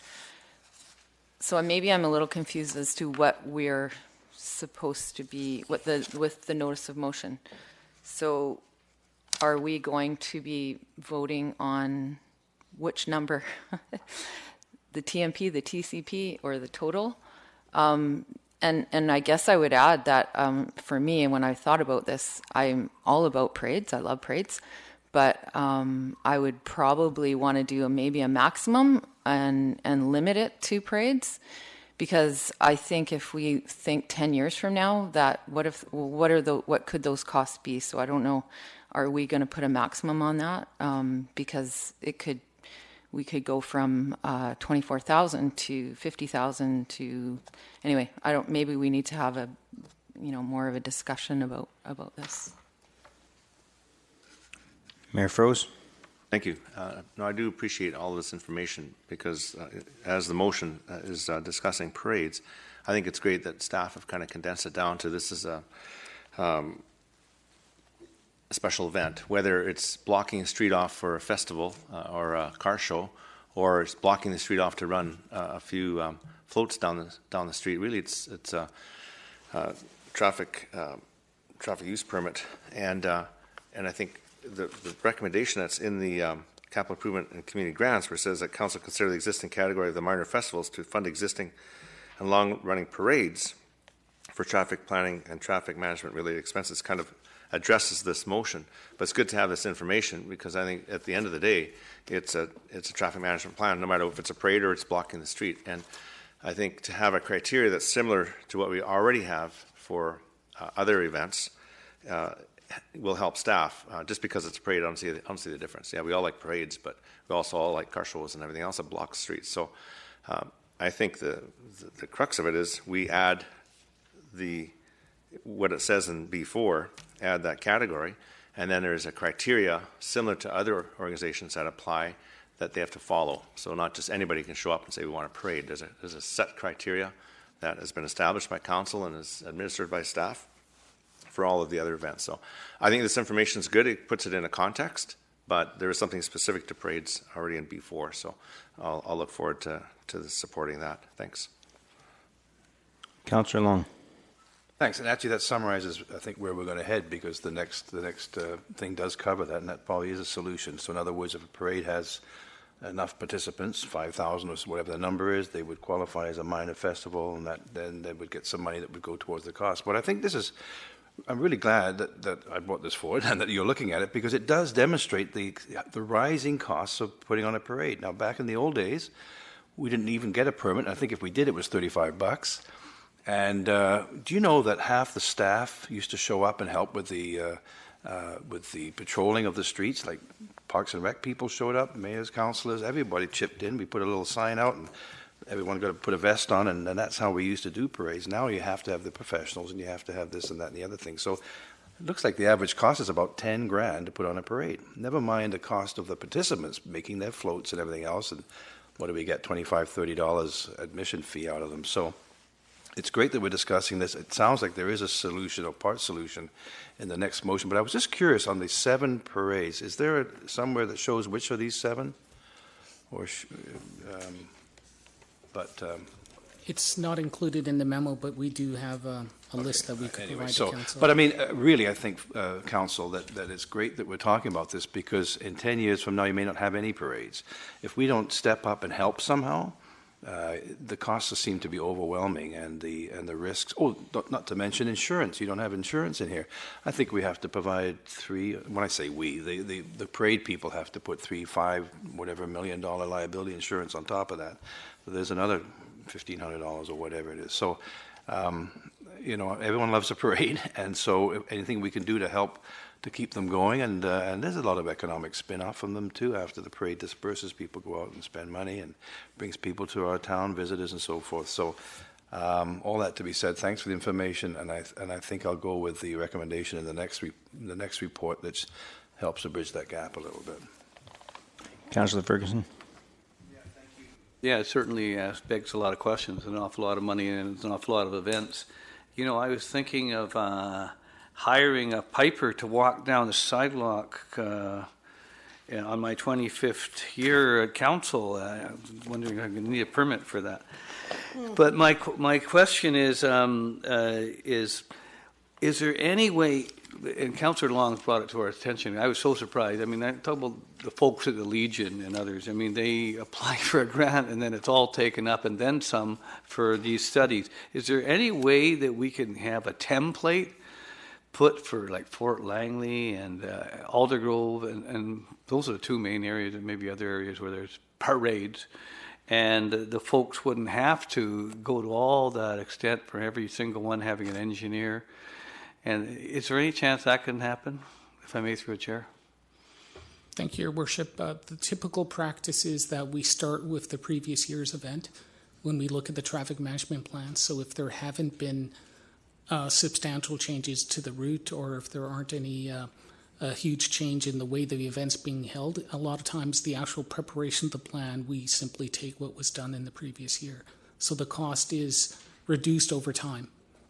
Again, sometimes the event changes organizers, and so the new organizer may have new ideas or thoughts on what he wants to do as well. So that's usually when the management plan winds up changing. Well, you guys can hopefully work on it. The interesting thing, here we are, we're talking about parades, everybody, I was driving down the road today, and I had to change lane because somebody blocked the road. Now, mind you, it was in the city. It never happens in the township. You know, people drop off food at restaurants. They don't block roads. But, you know, the guy's blocking the road. No cones up, no, and he's for quite a while, because I had to wait a couple of lights to go, he's blocking the road. Now, I doubt if he's got a permit. And people they drop off food for Safeway and, you know, all these. Pardon me? No, that's a special day, my 25th. You better be there. And it'll be happening this term, by the way. So you got I was thinking of something else, put me off. They don't require, so that happens every single day. I mean, here we are, people, the Legion and people trying to be responsible. They have their bagpipes, they walk a block and a half. It's $7,000 to get a traffic management plan and everything else. It seems so unfair. I don't think you have an answer to that question, do you? We can only follow what the provincial regulations and the work zone manual requires us to do. Yeah. So. The reality is, I guess, under the new, you know, challenges with safety, you know, happening in other cities and throughout the world, including our country. I mean, people are really concerned about that, and that's a legitimate thing. So, I'll look to see what the motion says, because I know that, you know, we'd like to make some changes. Thank you, Councillor Woodward.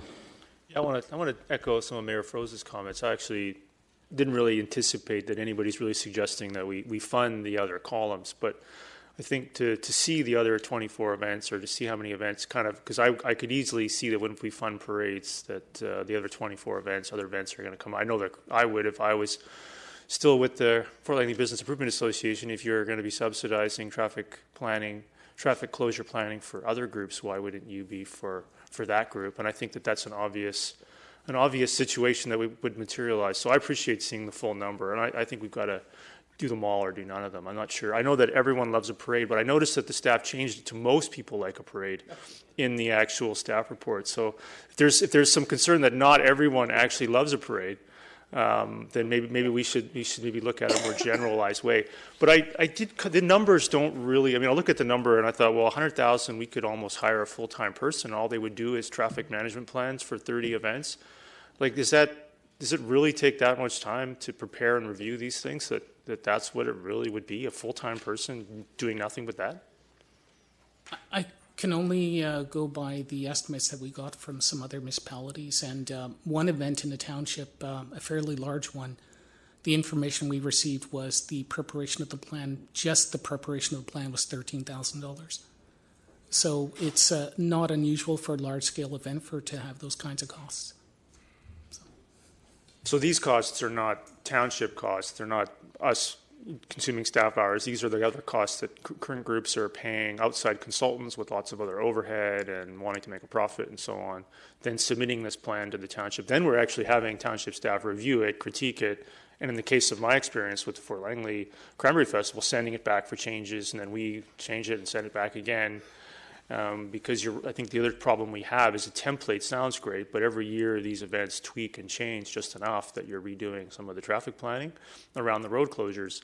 So, you know, what is the possibility for us saying that, okay, if there's 10, 20 events that are going on every single year, maybe some are more important than others, maybe all 24 don't need it, that we could just say, you know what, we're just going to tell you what you have to do. We're just going to send it over to the association or the Lions Club and other groups and just say, here's what you have to do to close the road as you've submitted to us, rather than the process that I've been a part of where we sort of have somebody sort of guess and send something in, it's reviewed and sent back. Why can't we just tell them what they have to do and be done with it? There is some risk to that. The process we follow is what happens with most municipalities. I shouldn't say most, all municipalities. And part of it is related to liability. If we start dictating that thou shalt do this and thou shalt do that, then the township is starting to assume some risk and liability in terms of actually hosting the event. So I think in terms of the process, it's easier for us to basically, from a liability perspective, require the organizer to do this as a condition of their permit, and then they sign off on the highway traffic management plan, and they take responsibility for assuring that it's actually implemented according to the plan. So, okay, and so then they also provide insurance as well. Okay, so that's part of the issue. It's that because I mean I don't really understand the liability issue, because if we're approving the plan, we seem to be signing off on it in some form. But then, of course, having somebody on site to verify that the plan was executed versus us sending people out there to do that seems to make sense to me. But I don't know if I really want to be funding traffic management plans as part of a grant program for only a small number of events.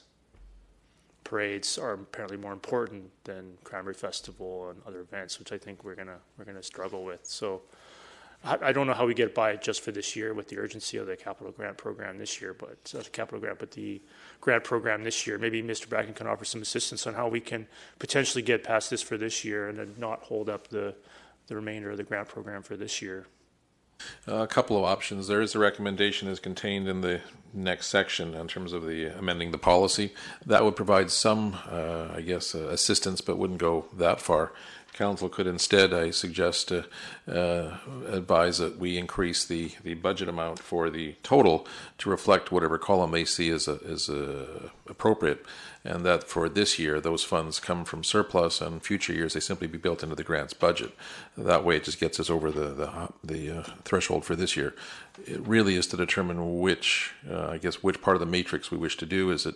I'm hearing it's mostly just the traffic management plan. There's 7 parades. There's other events. So is it 24 or is it 108 in terms of what we're looking to actually augment it with?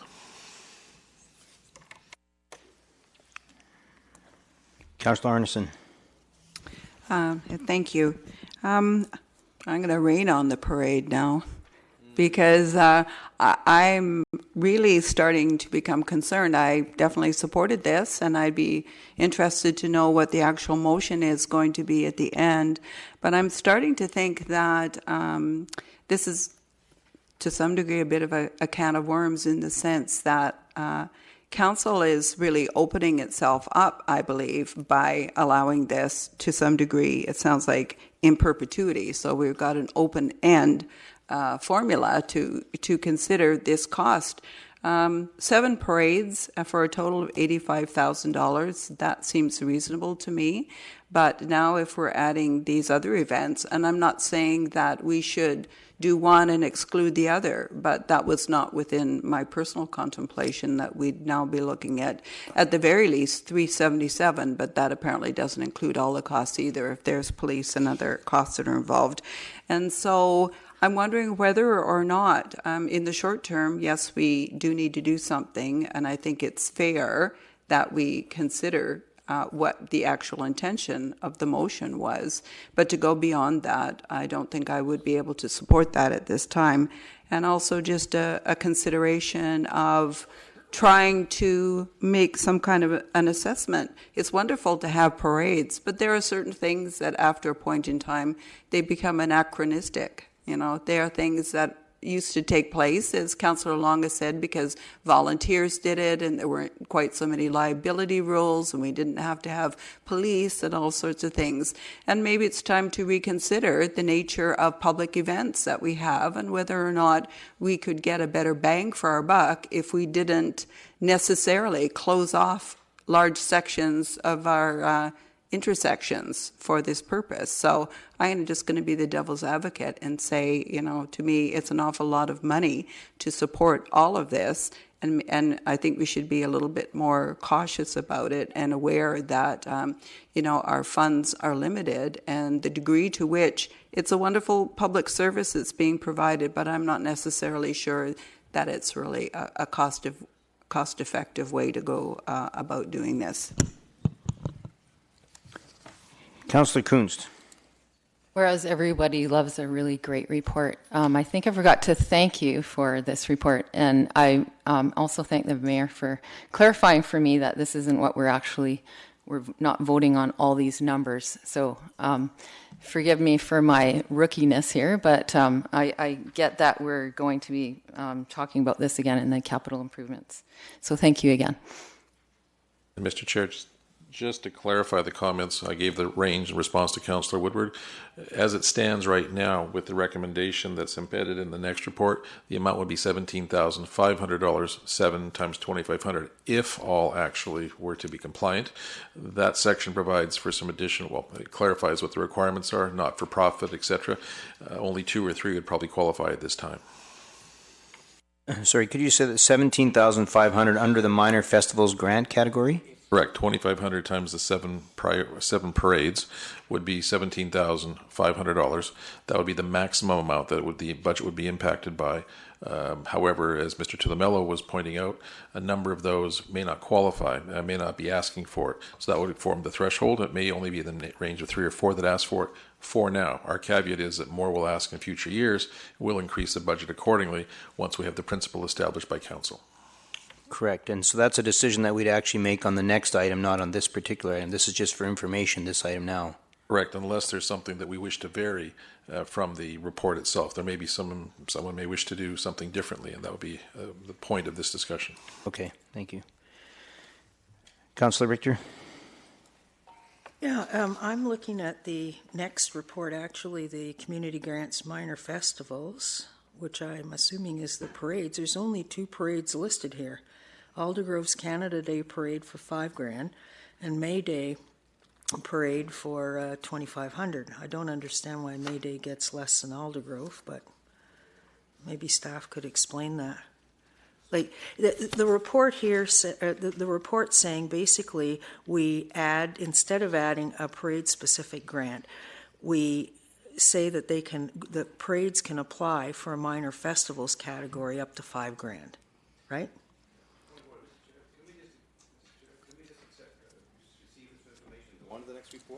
Okay, that's probably a better idea. Okay, I think that's a good idea that we, so I'll vote, receive for information. I think we can just do a show, seconder, Mayor Froese, and just a show of hands to receive. Okay, that's unanimous. Thank you. Okay, we'll go on to item B4. Mr. Chair, just to try to streamline our thought process, as was indicated, the grants may, or the minor festival category may, Mr. Tomello brought his box again. We're going to go through it page by page. No, we're not. To comment, though, to try to streamline things, as council has already absorbed, part of it is the grant for parades or the minor festival category. The remainder of it is fairly, I guess, consistent with past practice, or maybe some comments, and more importantly, council may have some direction for staff, which would help us greatly. The part that is likely of most interest to council, based on historic comments, is actually on page 4, which is what to do with the category for community grants. We'll call it for community meetings. As you may recall, that was looked at by staff, suggested a $200 per event threshold. Council provided some guidance, actually passed an amendment that said, well, that's not really enough, perhaps $1,000. While that amendment was successful, the policy change itself was not. So here it stays. It comes back to council for consideration. Do they wish to include it in the grant process? And the real recommendation is that we'll take whatever number council advises, but it probably should be in a category unto itself and perhaps not part of the grant process, because it does greatly depart from some of the criteria we've used before. We understand the policy need, or perhaps the community benefit for that may be being pursued, but it may be having to operate as a standalone if that's the direction council wishes to go in. So I give that backdrop then, that we have the general information. To sort of summarize, we have the general information that we traditionally have seen, that we would look for council to refer to a future council meeting so we can actually continue the process of grants for this year.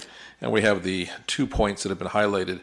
That is the minor community grants category, minor festivals community grants category, or parades, and as well the community association meeting section, which effectively came to fruition in the terms of all candidates meetings historically, but has grown to be something more. Okay, so we'll take some. I'll move all 11 recommendations. You want to try making a motion for 11? We have a couple of. Why don't we have a couple of comments? Why don't we just take those comments first? Maybe questions to Mr. Tulamello. So, Councillor Richter, or sorry, Councillor. Oh no, Mayor Froese, you were on.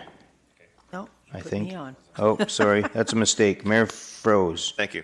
You know what, I think we are short of time. I think to move this along, taking what Mr. Backen said, I think a motion to move it all, except the last two paragraphs, which could be a separate discussion, and then it includes the minor festivals to fund the existing long-running parades, and as I understand that there are organizations that would have to follow criteria, right? Same as anybody else comes forward, so there's a set criteria. We're just looking at it as another event. That's all. A parade is another event that they would qualify for. So I don't know if it's, I think just to move this motion without the last two paragraphs, and then if council wishes to, entertain that, then we can discuss that, but that might move it through quicker. So I would make that motion. Make that motion to move it without the last two paragraphs, and we'll treat those separately. That's for the first 9. Yes.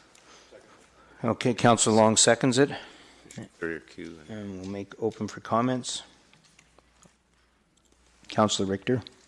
Yes, I can support this, but I'd like the fourth one to be amended to read, the council consider the existing category of minor festivals to fund existing and long-running parades for traffic management plans. That's it. The $24,000 category, traffic management plans. So I'd make that amendment. Okay. Instead of saying at the end of that one for traffic planning and traffic management related expenses, to limit it to traffic management plans, which was the intent of Councillor Long's motion anyway. And Mr. Chair, I think that's probably consistent. We have different divisions using different language, but I think the intent of that was to be for the traffic management plan, so that may be a friendly amendment. Okay.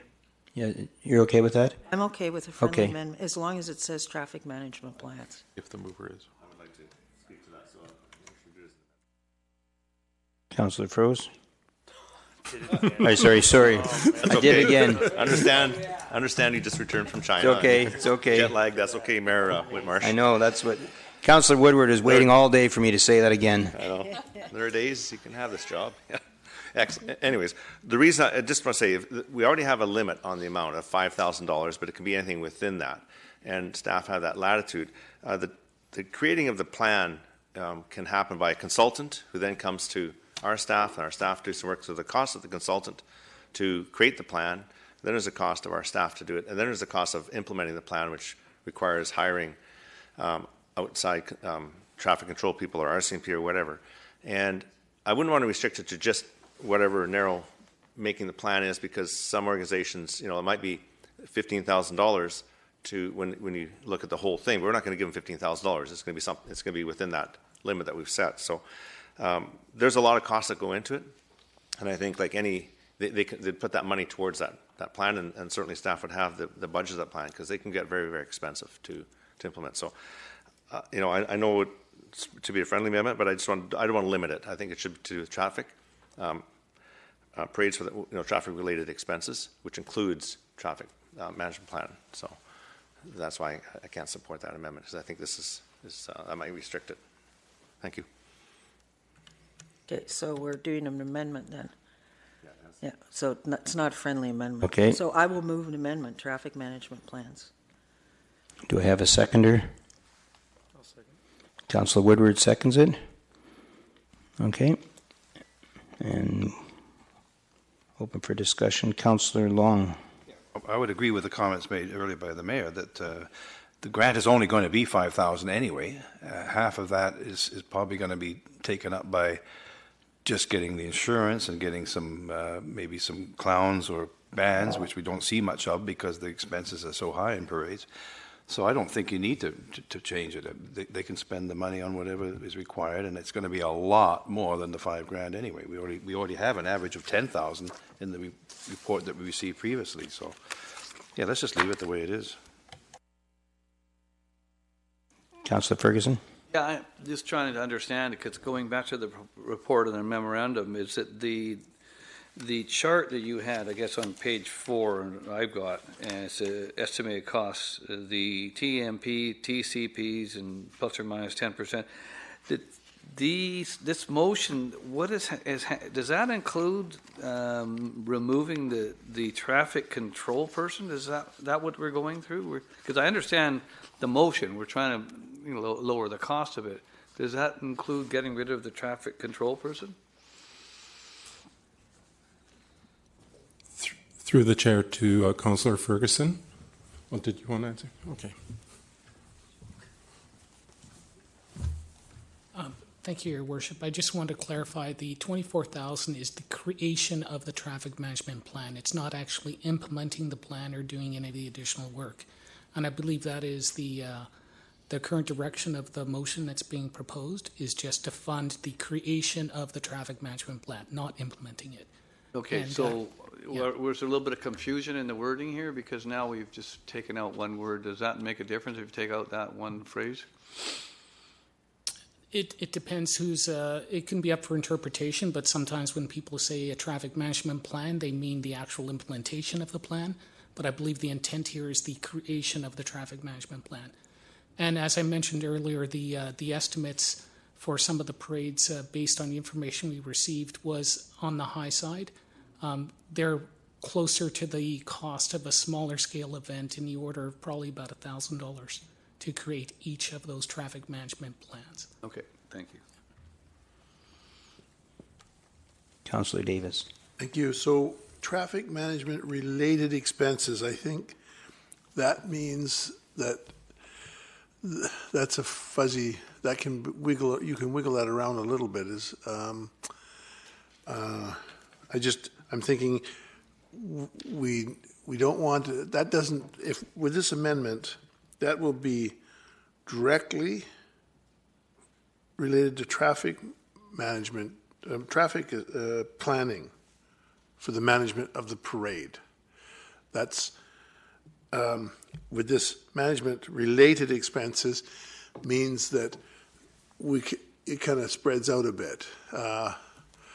That's what I'm thinking here. So the interpretation would be that the original wording, traffic management related expenses, would be somewhat broader than the actual traffic management plan. It's undefined as to how much broader it is. It would likely fall to a reasonableness test. The plan itself is much narrower, as Mr. Cordero suggests. The motion would actually limit the compensation for the development of the traffic management plan.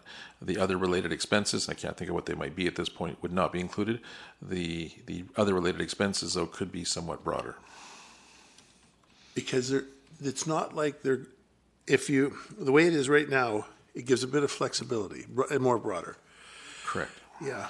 Okay, thank you. Councillor Richter. Well, the motion that originally came to council and that was referred to this meeting was for traffic management plans. I don't understand why we're inflating the balloon so that all kinds of other things can get covered. At some point, the group that's doing it has to take on responsibility for something. It shouldn't be the township taking on the full responsibility of everything. I think we're requiring them to have a traffic management plan. Because we're requiring them to have that plan, I think it's fair that we should give them compensation towards that plan. And I agree with the $5,000. What I'm worried about is if we don't specify traffic management plan, and like if we specify it's for the plan, we leave it at the $5,000, we're not going to run into the problem down the road where all of a sudden they now need $10,000 to run their parade because they have to hire so many more TCPs. Like, we have to put a limit on this, and that's why I think limiting it to plans, leaving it at the $5,000 as requested, is a fair compromise. Okay, we will call the vote on the amendment. This is, what's the number for this one? B4? B4. And the vote fails with Councillor Ferguson, Councillor Mayor Froese, Councillor Kunst, Councillor Woodward, and Councillor Long opposed. Back to the main motion. Any discussion on the main? Councillor Woodward. Can you define long-running parade for me, please? What parade is going to qualify for this grant? Your Worship, In that context, I was envisioning parades that have existed in the community in the past, such as the march in Fort Langley for Remembrance Day, the May Day Parade, the Christmas Parade in Aldergrove, as well as the Canada Day Parade.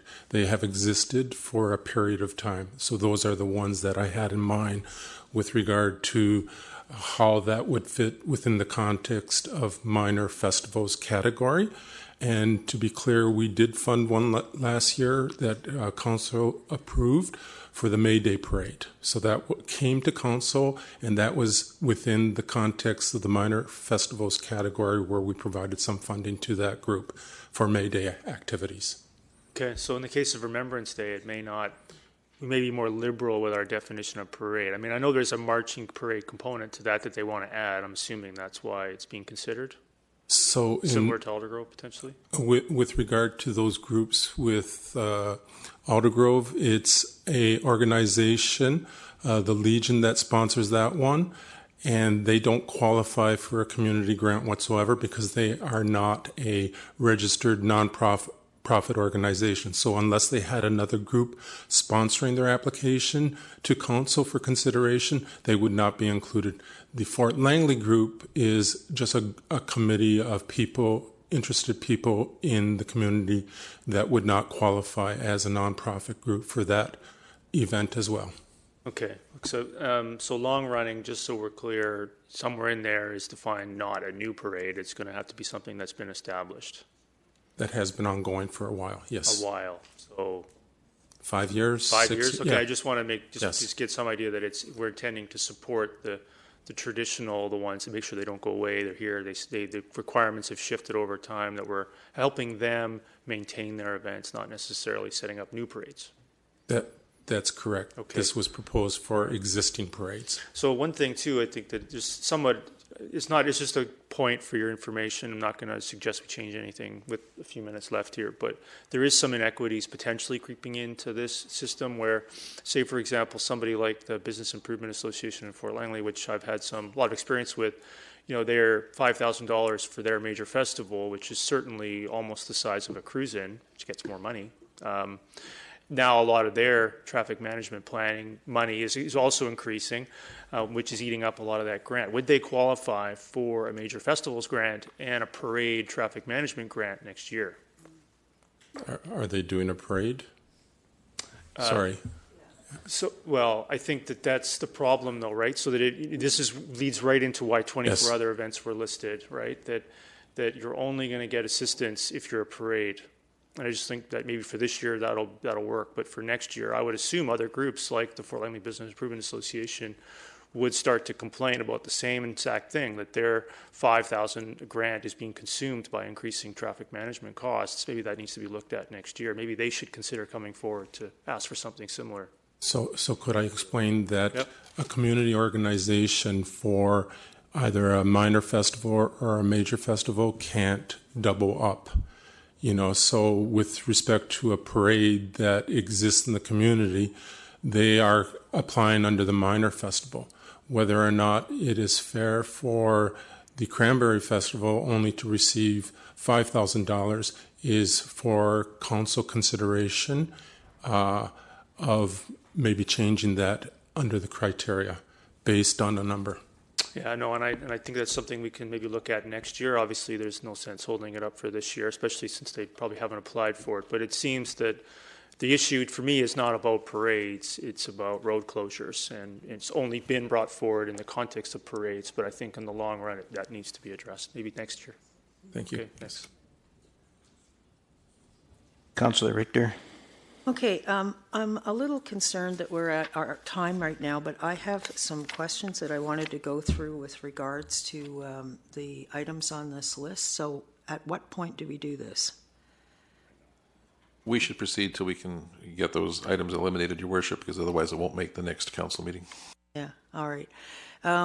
So on page 19, the Langley Seniors Resources Society, which for many years has approached this council for funding and support. We know that well over 50% of the people that use that service or the services in that organization are township residents. And every election we are asked, what are we going to do to support the Langley Senior Resources Society? So on page 19, they have been turned down for a $7,500 grant. I'd like to reinstate that and have the $7,500 come out of council contingency this year. So I would make that motion. And we should make them eligible. Even though the facility is located in the city, it is servicing. The majority of the people it services are township residents. So I think we should add Langley Seniors Resources Society to eligibility for a community hall grant. So I've made the motion to add in the $7,500 out of council contingency for Langley seniors this year. We need a seconder. We have a seconder? Mr. Mayor, I have to leave. I'm on the executive. Okay. For the Senior Center. Councillor Davis has seconded it. So we'll open it up for discussion. Mayor Froese.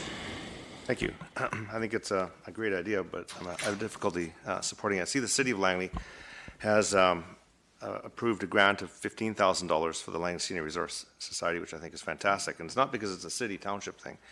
The township supports an awful lot of recreation facilities in the township that city residents use, and the city doesn't fund any of those. And I think it's a good, fair trade-off that we're supporting areas in the township that city residents use, and they're supporting areas in the city that township residents use. So, had they not got this grant of $15,000 from the city, I think I might be a bit more concerned. But,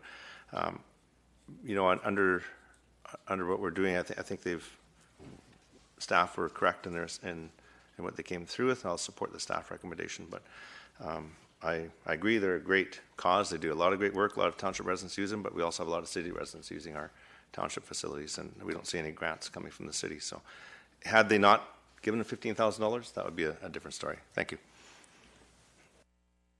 Councillor Long. Thanks. I think we're talking about matching capital grants for facilities. So that's not necessarily supporting the great work that the Resource Center does, which I would agree we can discuss at some point. But the other thing is that so first of all, they don't qualify as a community hall, so you'd have to be changing that criteria, not just coming up with the 7,500, which I guess we can do. I suppose that motion is ignoring the fact that they're not a community hall, but just going to give them the money. But the money is for an exterior sign replacement. So I mean, is that not trying to necessarily judge where they're spending their funds, but it would be different for me if it was for programming or if it was specific improvements to the facility in terms of how it can serve our citizens. So when I see the exterior sign replacement, I'm having a hard time with that. Councillor Davis. Yes, I just maybe an echo here. It's a sign, and I'm just wondering. I know that when they do granting for like the Milner Hall, it's generally to do with like a furnace or a roof or and again, I'm not taking away. I'm just I look down further here at the Valley Equestrian Center. They want a manure spreader. Okay. So I think what can happen is every society looks at what they think is important, and if it's putting a sign up to identify them, even if it's in the city of Langley, but if at any point they sit down, they say, well, listen, we think that's important, and I'm just wondering, maybe why did it get not? Is it? Can I ask that question through this, to Mr. Peter? Are you speaking in specific to Langley Seniors Resource Society? Or are you Yeah. Okay. Not the veneer spreader. Because under the criteria of community hall, they don't meet that specification. And if you take a look at down the list for capital improvements, you'll note that the Harmsworth Community Association also put in for a sign, and under the understood criteria for capital improvements. A sign is not a capital improvement that improves access or the preservation of that facility. So they were prorated based on that. They asked for $7,500. I removed the portion that dealt with sign and recommended. So two things with regard to the seniors resource. They're not in the city. They're not a community hall under our understanding, and they were applying for a sign. Three things. Okay, thank you. Councillor Arneson? Yes, thank you. Thank you, Mr. Tumalo. I appreciate all the work that you do in trying to sort out these categories and the nuanced differences. And this one in particular is not really a nuanced difference. It basically doesn't fit into our current category. So I do get that. However, I'd like to echo what Councillor Richter is saying, is that 70% of our township residents do go there. I'm not sure how many city residents come and use our facilities, and so maybe we would like to keep more track of that. However, as to the signage, whether or not that's a bona fide use of those funds, so irrespective of if it falls into that category or not, I don't know who better than the actual organization to make that determination, because as far as I know, it may be worse than having a faulty furnace. Maybe their sign is derelict and about to fall down on somebody and cause a liability issue and really needs to be fixed. Having said all that, and I think council contingency is a bit of a fund that we can use from time to time when things don't fit into other categories. And perhaps what we need to consider, just to add more complexity next time, is that we need to have some kind of miscellaneous category where there are criteria where you just maybe miss one of the components of what would otherwise qualify. And it would give council some discretion to see an application there. And rather than just outright dismissing it, say, okay, well, they're asking for $7,500, and in our discretion, we think that that's a good investment for our community, even though it doesn't actually meet the square box that we have for that one. So those are just my thoughts, but I do support giving them the money from the council contingency fund. Councillor Richter? Well, to me, a community hall is a place where people gather. And people gather at the Langley Seniors Resources Society every single day. Some of these other halls might see an event a week or an event a month. This hall sees an event every single day. And not only that, but as Councillor Arneson has said, 70% of the people gathering there every single day are township residents. And they're the ones that are paying the taxes that fund this grant program. So I'm pretty sure that they would not object to a portion of the taxes that they pay going to the center that they visit every single day. So I think we should be doing this. I think there is an argument that perhaps an exterior sign replacement isn't an acceptable one under the grants criteria, but if we're paying it out of council contingency, we can say it's being paid out of council contingency. But I still think they should be added to our list. Maybe they're an anomaly, but they should be recognized as a community hall that we support. Mayor Froese. There we go. Yeah, thank you. I just want to point out that under the community grants, I believe there's an approval for $2,500 to the Langley Seniors Resource Center. Yeah, that is part of this motion, and I certainly support that. So we already are providing them some money. I just don't see. And I have one question for staff. If we were to approve this out of council contingency, does it then become an automatic next year, or does it come back to us? If we were to approve, if we were to say that, okay, now they're a quasi township community hall, which they're not, they're a city hall. But if we were to do that, does it come back automatically, or do we have to go through this each time?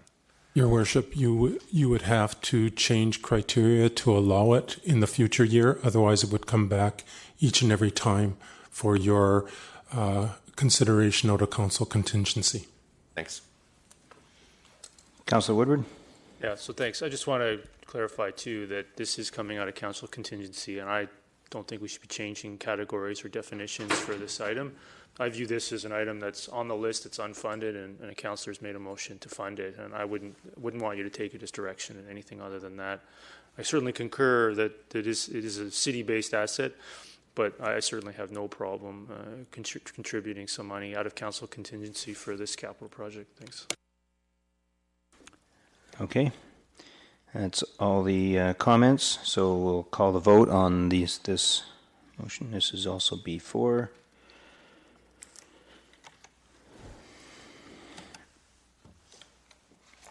And it carries with Mayor Froese and Councillor Long opposed. Mr. Chairman, just giving the time, I think I might have a solution that might help us. We're going to have to start our next meeting at 2:30 or begin the meeting and extend it, but there may be a way that we can abridge that. It occurred to me that through Ms. Bauer's suggestion that the last motion and perhaps the other motions Councillor Richter is considering are going to fall out of council contingency. To the extent that they're going to fall outside the grant program budget, we can set those aside and come back to later today or anytime we so choose. It's only the grant categories that are being affected that we need to solidify so the budget can go forward and we can have that incorporated. Okay, that makes good sense. So we did have a main motion that it's on the floor to discuss. Questions around that? Okay, Councillor Richter. So on page 20, the Langley Animal Protection Society, their spay and neuter program getting $2,500. I don't disagree with the spay and neuter program, but isn't this an operational cost? Yeah, okay. Well, personally, I think it's great. I don't object to it. But I do think that if LAPS is going to get $2,500 for a spay and neuter program, then CARES should get $2,500 for a spay and neuter program on page 22.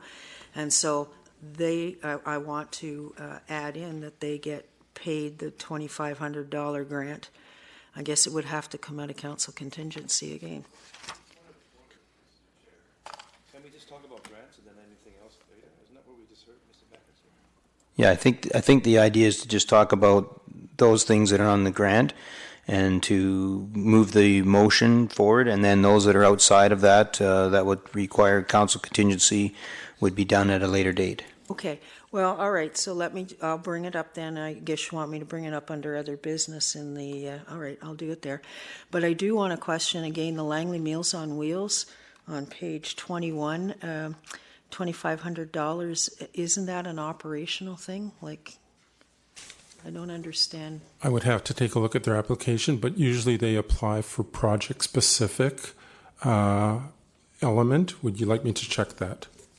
Yeah, well, I was just wondering. Yeah. And then the Live in Langley Chinese Association, which I had the opportunity to attend as on behalf of Mayor and Council. That is a huge event. There was well over 800 people there, and I actually think we should be funding them in the minor festival event category. But I'd like to improve their funding up to put another $1,000 in there to the $2,500. But I'll bring that up under other business as well. And that was, I think, all of my questions on these. One more. The Rib Fest in Langley. Is it an event or a fundraiser? The which fest? Sorry. Rib Fest. I thought it was a fundraiser for Rotary. I believe they do fundraise for the opportunity to turn those funds back to the community, very much like the car show in Otter Grove does. So basically, they're raising funds to then turn those back to the community tenfold. Oh, okay. So that's why we're funding them under that. Okay. And the other question that I had here, in terms of the merchants associations, how come there's a difference, and this is on page 28, between Brookswood's getting 7,000, Aldergrove's getting 6,000, and Fort Langley's getting 4,500. Why wouldn't we give them all the same thing? This is under which page? Sorry. Page 28.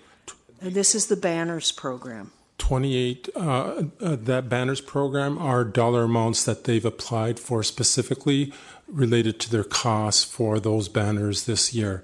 So we take a look at what they're applying for, and in this case, we had to prorate each down just slightly from the amount that they're requesting based on the funding category of $17,500. The only group that got full funding this year for theirs and wasn't prorated down was the Fort Langley Business Improvement Society, because they were not asking as much as the other groups were for those banner projects. Okay. And right below that, the grants, the Nothing for Without Effort grant. Now, you've got $35,000 sitting there in grants, but nobody's applied for them? Am I understanding that correctly? So typically, the Nothing Without Effort grant program is open all year round to communities coming forward and applying for those fundings, those dollar grants. They have to meet stringent criteria where there's levels of volunteer support, there's level of participation and contributions, matching contributions for that. So not too many come forward to apply under this program at the start. They are developing their applications, and I believe we have one in the queue, but I can't remember for which community that specifically is. So annually we ask for the full category, and then that allows organizations to come in during the year with their special projects for their community. Okay, yes. So we can fund them there. Now I'm wondering, traditionally, have all those monies been expended? Like, do we traditionally get an event from every community every year?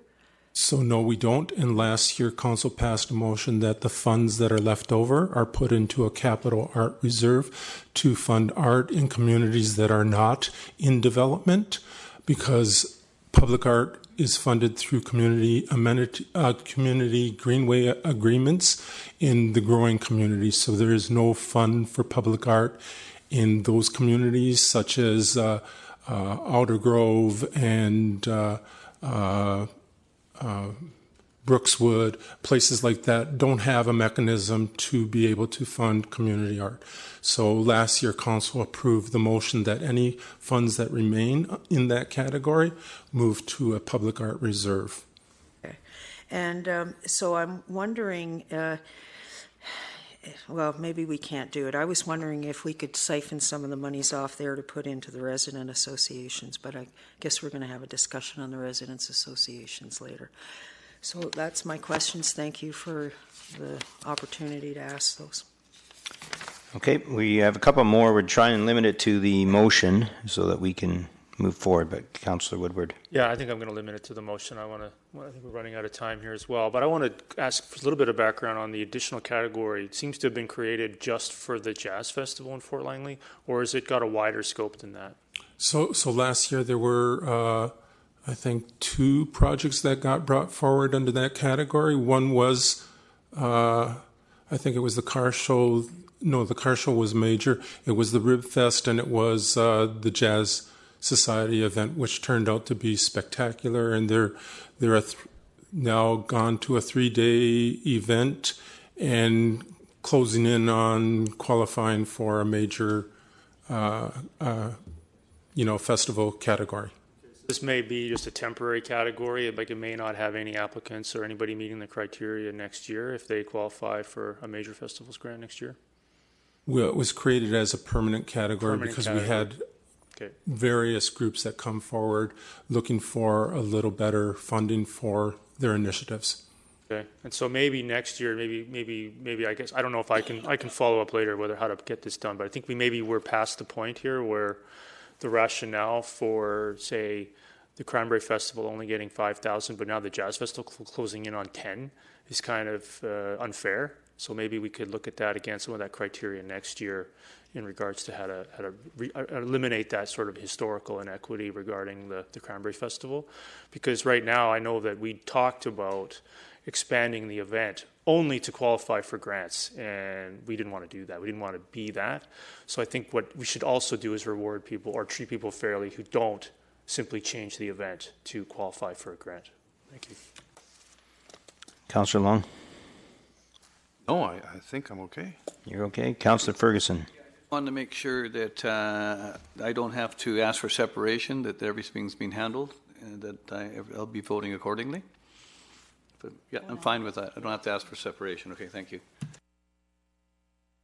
Okay, so that's it. We'll call the vote then on the main motion.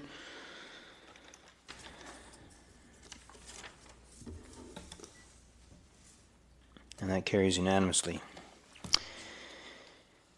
And then we have the last two paragraphs for discussion. Mr. Backen, do you have any suggestion on dealing with the last two paragraphs? The commentary, as was referenced before, there may be additional items that are grant-like that, because they're being funded from council contingencies, can certainly come forward at any time in the afternoon meeting, the evening meeting, at any time, because they're being funded from other than grant funds, or perhaps there's going to be money left over from the grant process. We're not quite certain. This last item does technically fall within that category. And I'm going to suggest that with 7 minutes, it's not going to get the time that it warrants. Again, we could now adjourn this meeting until a later date. We can adjourn it until after our regular meeting. Depends on how things go. My suggestion might be to adjourn it for the moment till after our afternoon meeting, and then we can adjourn it after that if we're running out of time. Okay. Mm-hmm.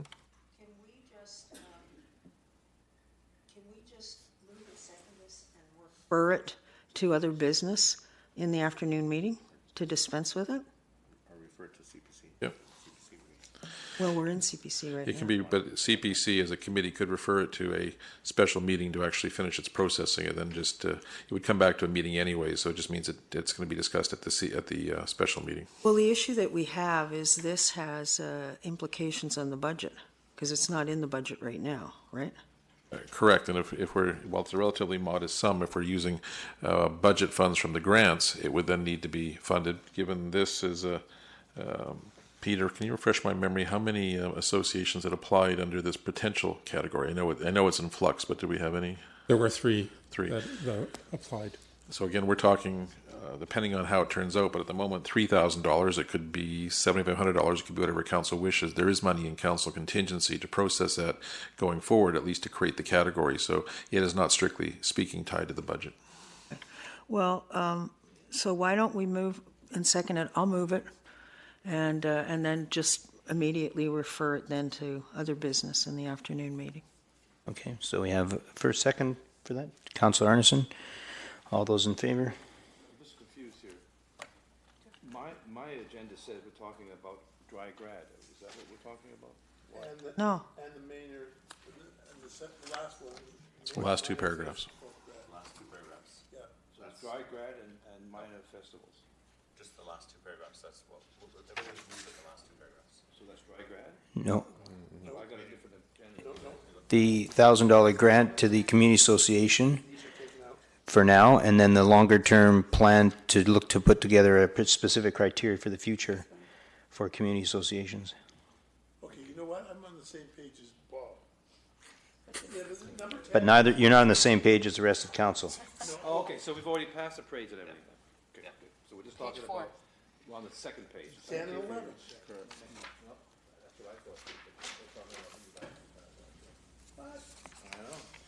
No, but you said 9. No, I said other than last two. I didn't count them. Council Long had mentioned 9, but I hadn't counted all paragraphs. It's the last two paragraphs. We have a first and a seconder, and so we can open it up to discussion, or we can open it and have a referral to refer because we're running out of time. Well, I just give them the It's been moved. I think we've got a busy agenda, so. It has been moved and seconded, as we understand it. So correct. Bring it to where? Because I know we're Other business this afternoon is fine. We can pick it up then and see how much time we have and then refer it further. I'll second that. Okay, so we have Mayor Froese and Councillor Richter.